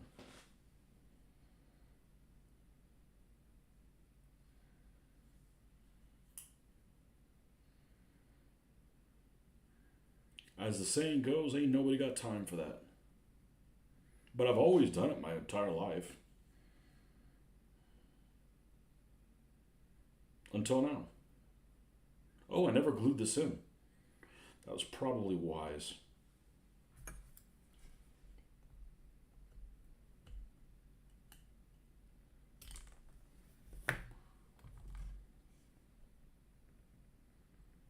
It's like I would make $5 freaking mowing the lawn. Like, all right, I'll pay you double, $10. I want $80. Like, fuck you. Go get a job. Inflation has raised the price of everything since the 1980s. Inflation has raised the price of everything since COVID. Everybody complains about gas, okay? I would say gas is, or petrol for our cousins across the pond, I would say that gas, at least in the United States, is as cheap as it's always been. Look how much gas costs a gallon and what the minimum wage is. Sure, gas was cheaper. Gas was like close to like $1 a gallon or whatever when I was working at my first job. But it was basically it cost a gallon a third of what you made an hour.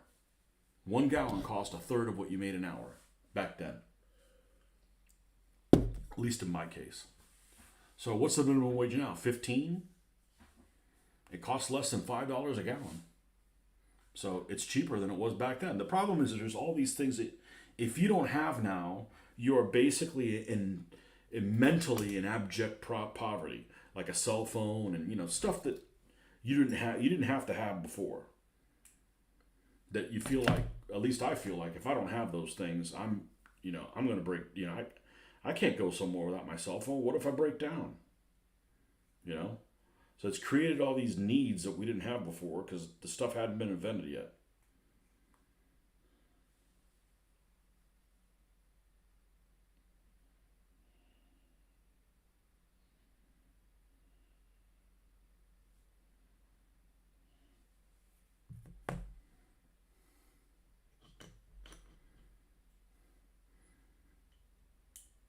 I don't know. I wanted this hatch open too.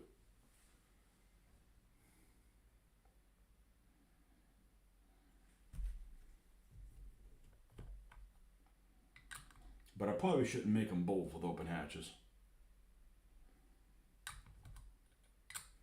Does this tank commander look all right in here too? No, he's falling down. All right, I'll make this one closed. Still going to put the MG34 in it though. I'll make this one closed.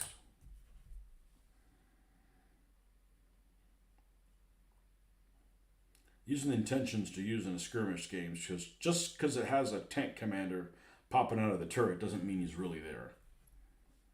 That's an important distinction.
Okay.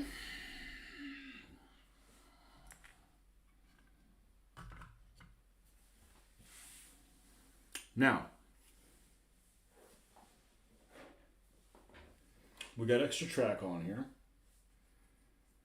that we don't need to put on right this moment. You can always epoxy that on later. Fuel cans and everything. We're pretty much done with this thing. This can go to the paint. Oh, we got the side skirts. Well, the side skirts, I don't really want to attach them now. If I do that, it's going to make it more difficult to paint the suspension. So we are going to put side skirts on here. Let me go ahead and trim them up. But we're not going to attach them.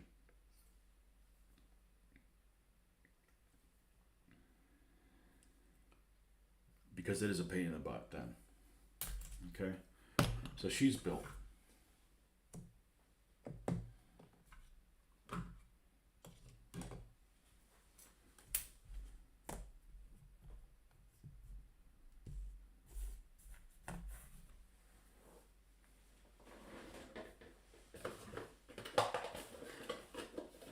Now,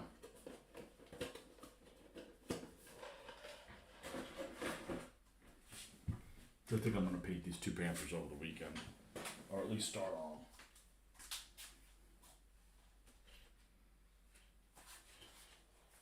What do you got left on the Yag Tiger?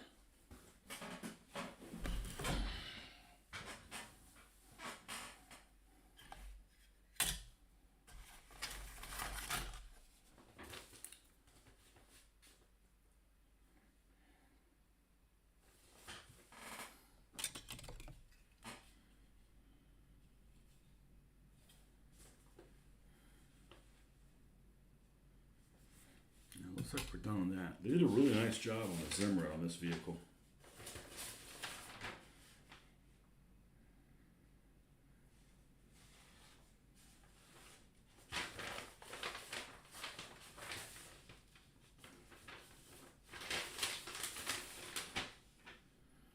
Well, I see some tow hooks I haven't installed there.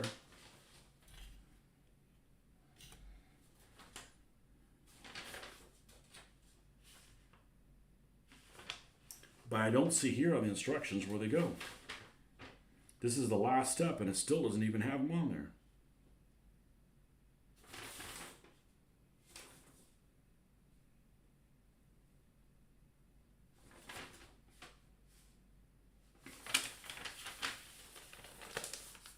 So,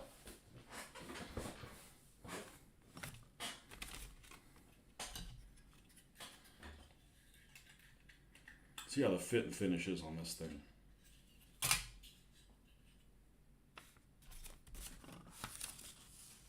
I could see in some cases the lawns are so huge it makes sense for a mobile lawnmower or a robotic lawnmower though.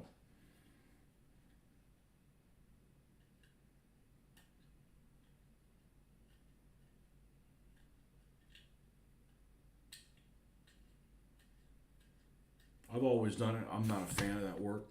It's like if I painted and every week something got unpainted. I have to repaint it again every week. It's just frustrating.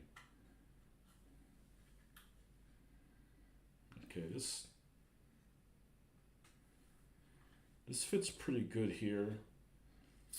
I got half a mind to, let's see how this track goes on. I got half a mind to leave it off. The top and the bottom half. That's going to make painting this a hell of a lot easier. And this is some interesting track because even though it's rubber band track,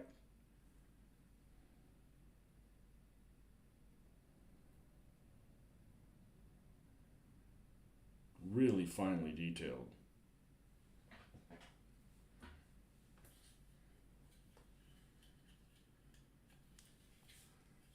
Must have been a reason I didn't install this on here.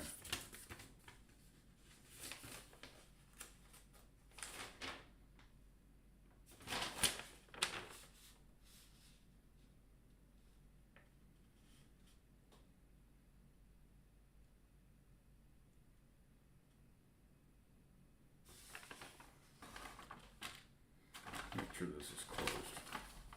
It is, okay. Alright, so if you look at the back side of this,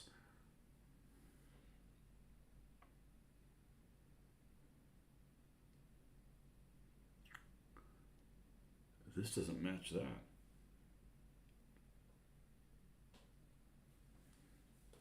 No. I would say it's probably like this. When in doubt, test fit. Nope, it's like this.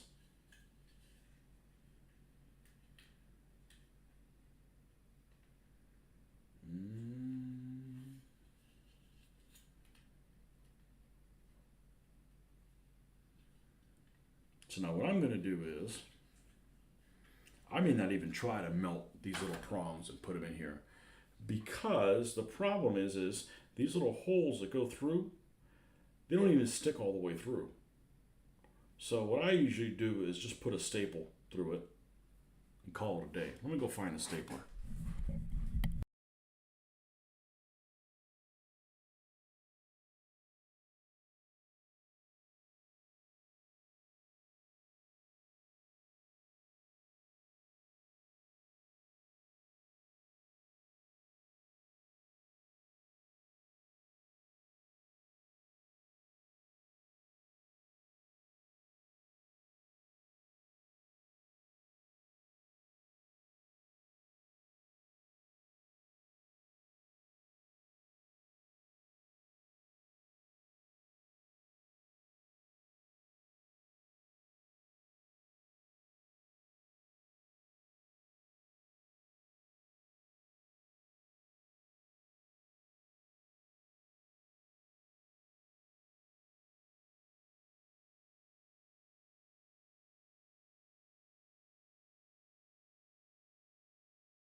Okay, we found us a stapler, which incidentally is interesting because it's made in Sweden. And it's not an IKEA brand. Designed and manufactured by Iceberg AB in Hestra, Sweden. Okay, this is what I like to use to attach the track together. Okay, because you don't need a ton of tension on it, but just enough for it to not pull out. So we're gonna get all this stuff off of here.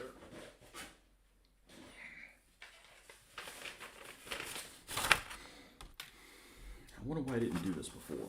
Maybe I'm being indecisive or something. But anyway, so we're going to flip this all the way inside. Yeah, these prongs normally, they would fit through here, and then you would take a hot screwdriver and melt them together. But there's no point in doing that because it's just not going to work. They don't stick enough out. Okay, so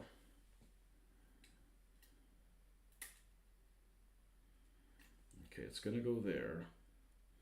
So you want to lay this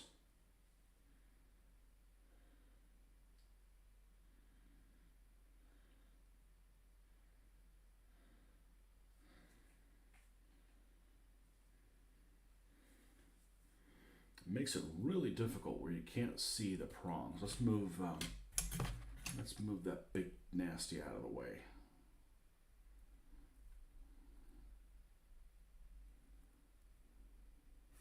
Okay, that's in the little prong holes. So we just need to move this over and scooch it. Yes, that's a technical term.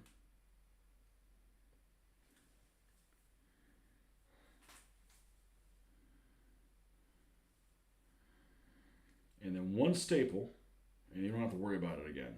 You can't put a ton of pressure on it, but then if you put a ton of pressure in other places, you're going to break the idler wheel and stuff like that. So let's try to get this so we're splitting the difference of both pieces, putting somewhat equal pressure. And then what we'll do is this piece will actually be on the bottom and it'll be sunken into the stand. You won't even see it.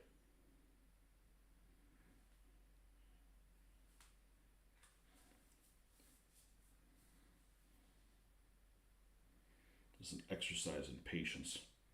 This is still easier than anything I've done today. So this is like a vacation.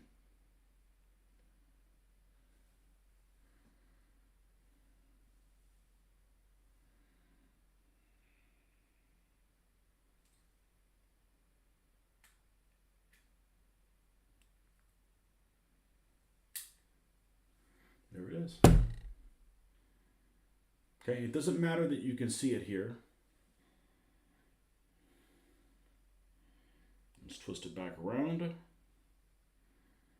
And it's attached enough that when you put it underneath here, you're not going to be able to see it. And it's going to be attached a lot more than going through those little prongs.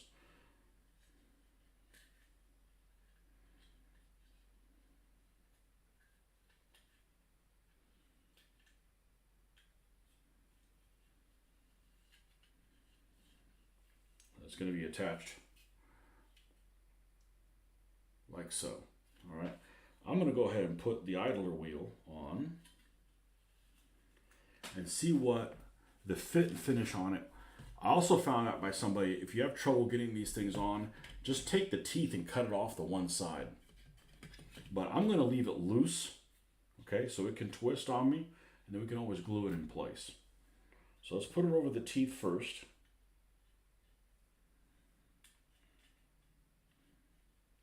Okay, and it fits nice. It fits nicely in those teeth.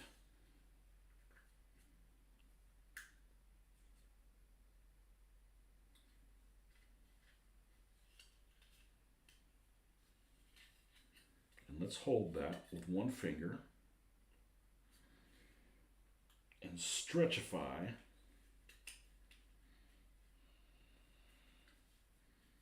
Actually, that's what we'll do. We will put this like so. Perfect. And then we will slide this in.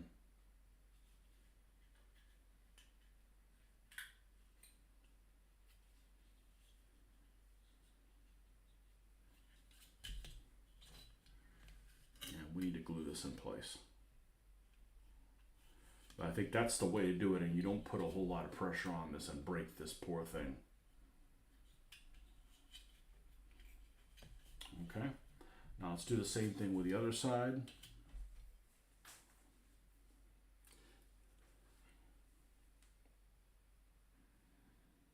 So normally what I would do is these prongs would stick more through there. I'd go in there, I'd melt them with a screwdriver, and would still do this because I can't tell you how many times, especially if you're a kid, this is like one of the most frustrating things as a young adult, is getting all this stuff to line up.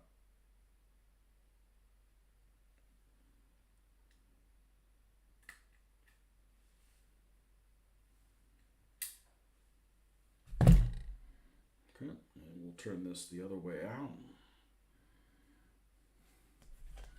And same thing.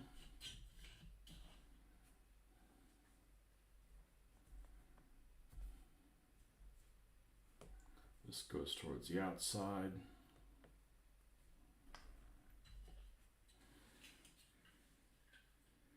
You basically have one shot at this thing. If you use any of these, sticking it through those prongs are good for one time. And then they'll pull out and you're done. Okay, I have never seen anything that used a plastic track where the track went this well into the sprocket wheel.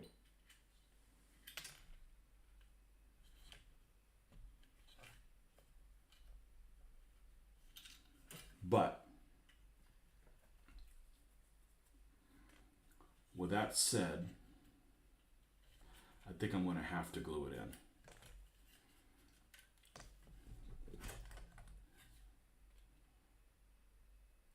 And then we're going to leave this alone because we want to make sure this is nice and cured before we go and pull this over it. There's enough slack, it shouldn't be a huge issue. Okay, and the same thing here.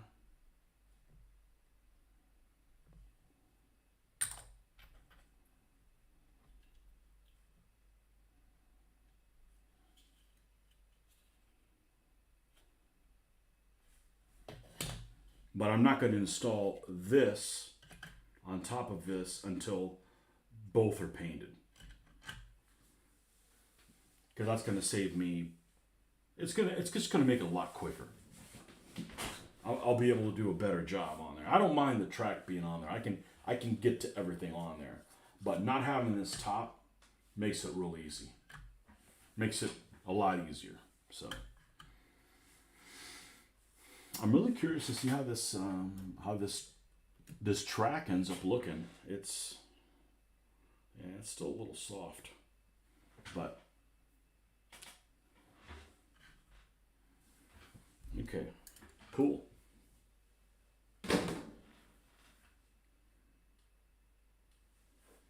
All right, now there's extra parts here, and they don't tell you to put them on here, but these toe clevises, I'm going to look at pictures of a Yag Tiger. I bet they're installed in there. And actually, I just saw something I do want to fix that I didn't do on the other Panther. And that is these two-part fenders.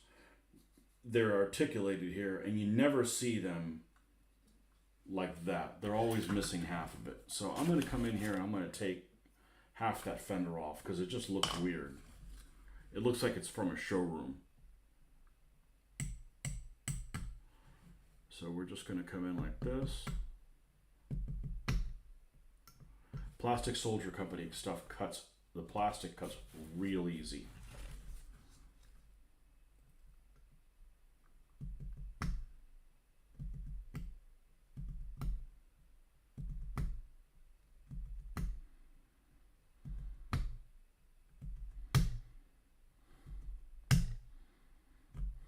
Okay, so that's cut off. Now, Let's go straight down there.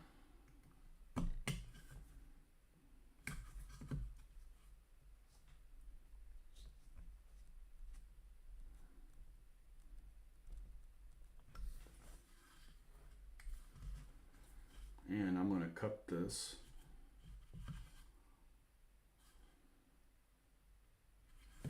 Let's see. We don't need to salvage this. Would have been nice if I'd have done this.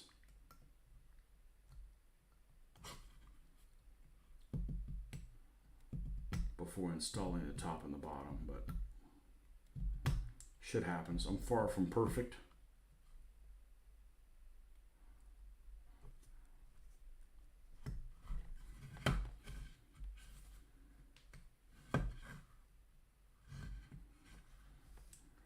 I'm going to cut this along this line, and I'm going to cut this along this line, and that across that line.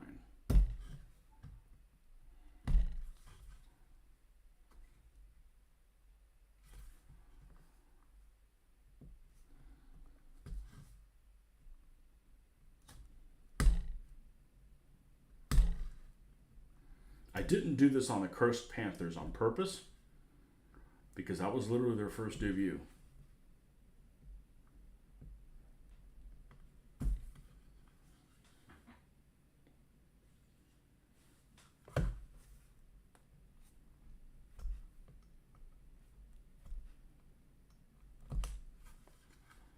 Okay.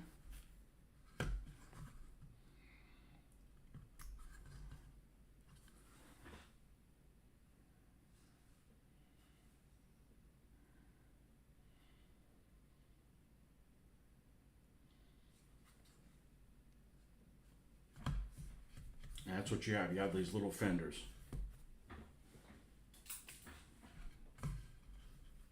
And we'll do the same thing over here.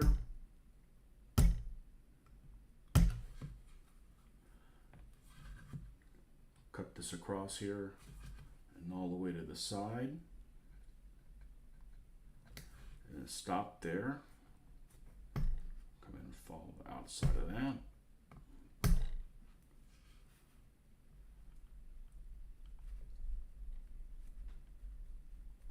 Using a drum or something like that, overkill. Doesn't do you any good. The high speed will just, it'll end up melting something. Even with the Dremel I have, you can turn way down. This plastic is really, really soft.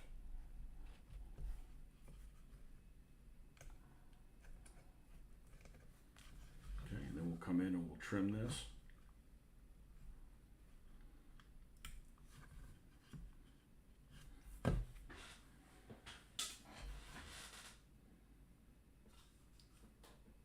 Perfect. All right. You look at pictures of Panthers. They never have the long. They never have the long thing like that. Okay, let's look at the front of a Jagdtiger.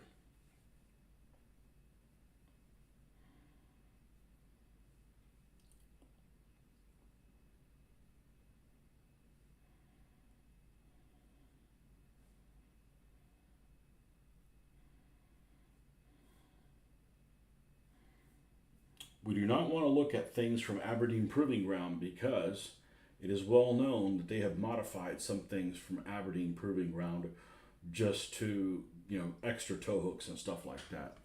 So these do have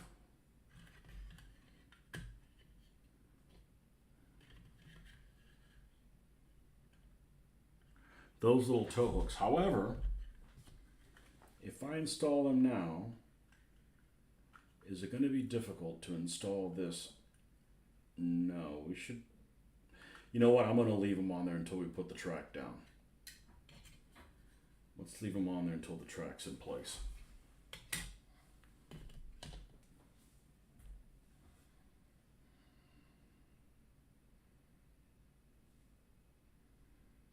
Yeah, we didn't get a great purchase on this one. Didn't get a great purchase on that one either. All right. Let's do this then. Let's staple this.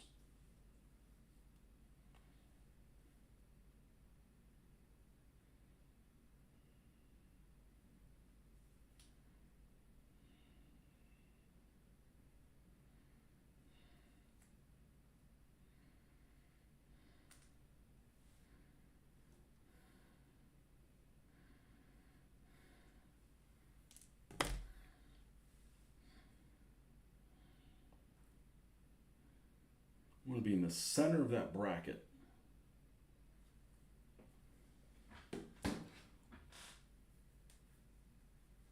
Do I wash the sprues with water and soap before I start your work? I've only done it one time. It's on the 2 planes I'm building, and that'll tell you whether I'll ever do it again.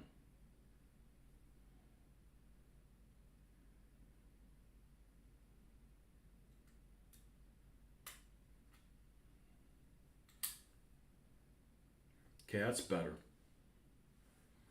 Somebody told me you don't have to do it with modern things. Of course, with the modern molds, of course, they told me that after I'd already done it.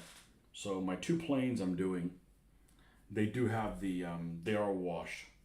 The problem with washing it is this: you got to dry them, you know, and it's just another step. So the Spitfire and the P40 that I'm building, I did wash both of those sprues,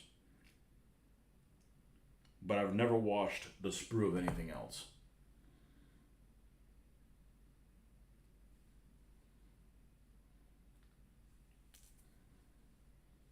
With no ill consequences.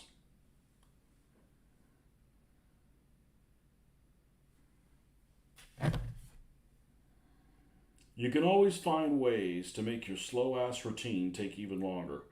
I don't think I need to find that methods of doing that if a quicker way works just as good. Well, that's just that's where it wants to attach. Well, we'll just leave it alone. Okay, now let's see if this has been sitting long enough to be able to do this.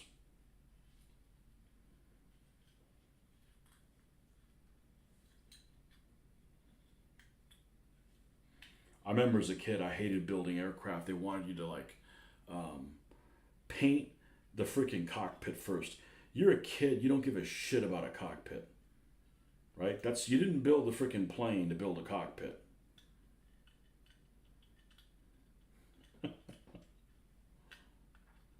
But now we're older, and now it is important to a degree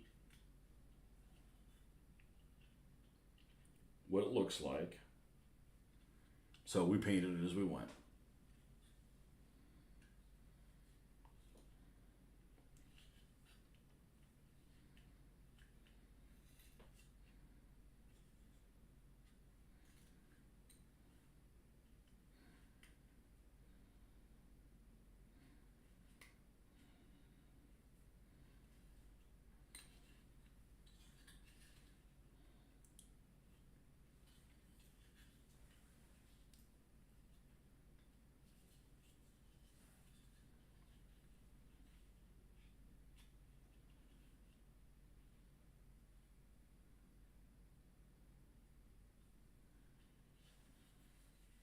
So what I have done in the past is taken these teeth that are hidden, just remove them. And that gives you enough extra little slack.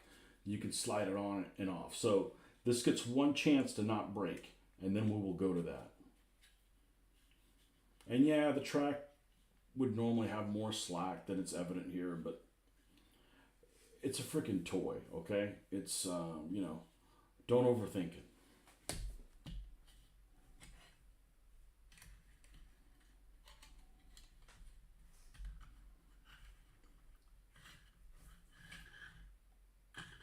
Okay, that side's good.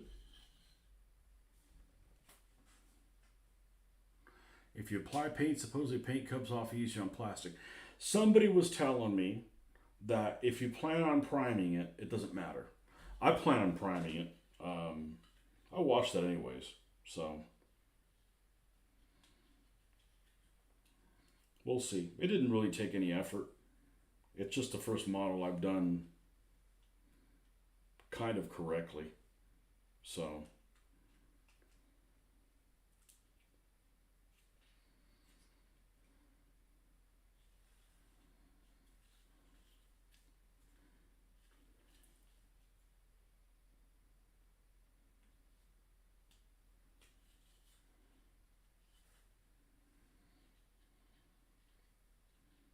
you know, there's other things you can do. You can put little blocks in here to push this down.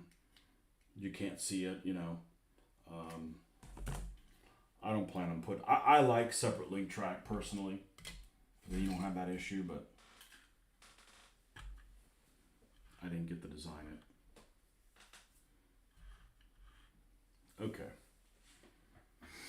Now, if we put tow hooks, I don't think the tow hooks are going to be in the way. So let's go ahead and put the 2 tow hooks that are on here. This is an empty sprue. We don't need that for anything. Here's the 2 hook. Here's the 2 tow hooks. You don't have them on the back, do they? Oh, they also have them on the back. But I only have 2, right? No, there's some here as well. Okay. Okay, well, we'll put them on the front and back. What the hell? Piece of cake with all the toolery that we have now.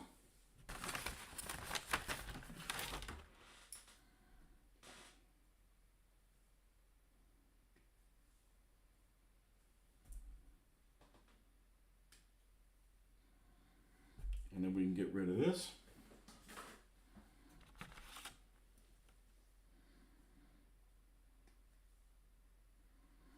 Anything is better to deal with than photo etch. And the problem with photo etch is the glue you gotta use. I hate using super glue. I have zero confidence in it.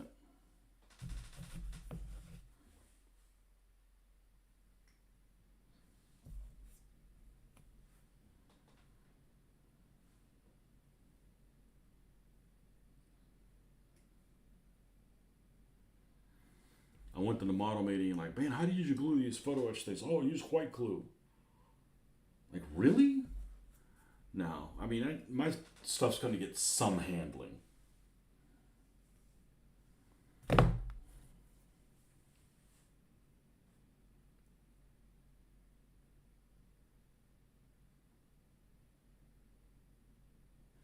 So it can't be like, you know, untouchable.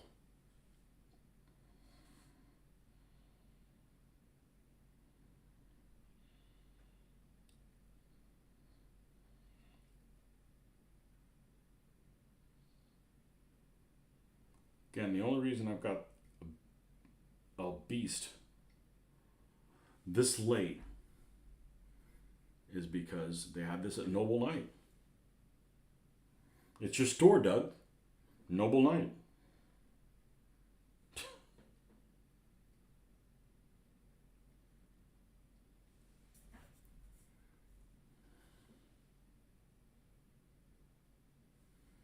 All right, and now we will attach these little guys.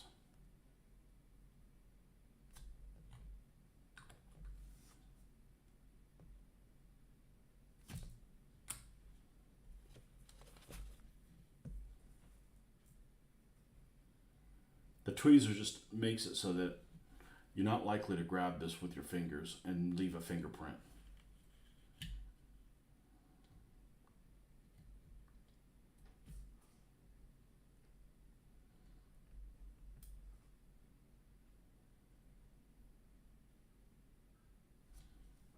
One in.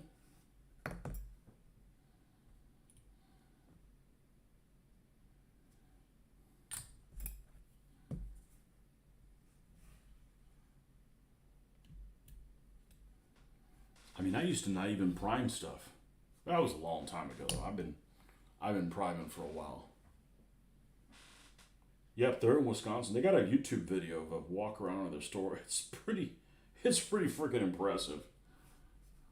It's pretty impressive. And it's pretty well organized, at least in the video it is.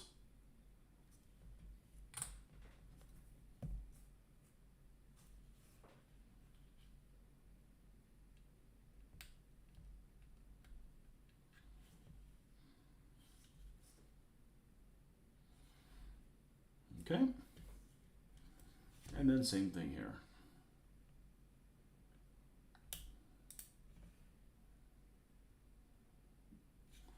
And you want to make sure these are dangling down, because that's how they would behave with a little thing called gravity.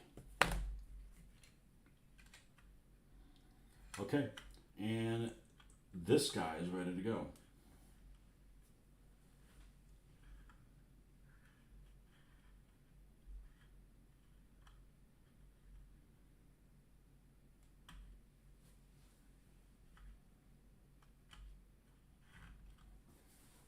Well, ready to paint anyways. Unfortunately, it doesn't have any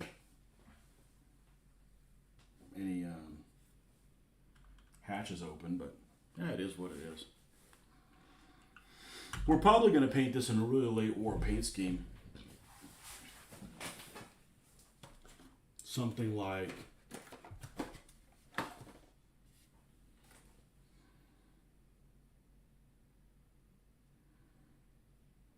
oh, here's a green panther. It's a base green panther, but this is a G. And this is that primer red. So probably with like a base dark green. Maybe not exactly like this, but something like that. You know. Okay.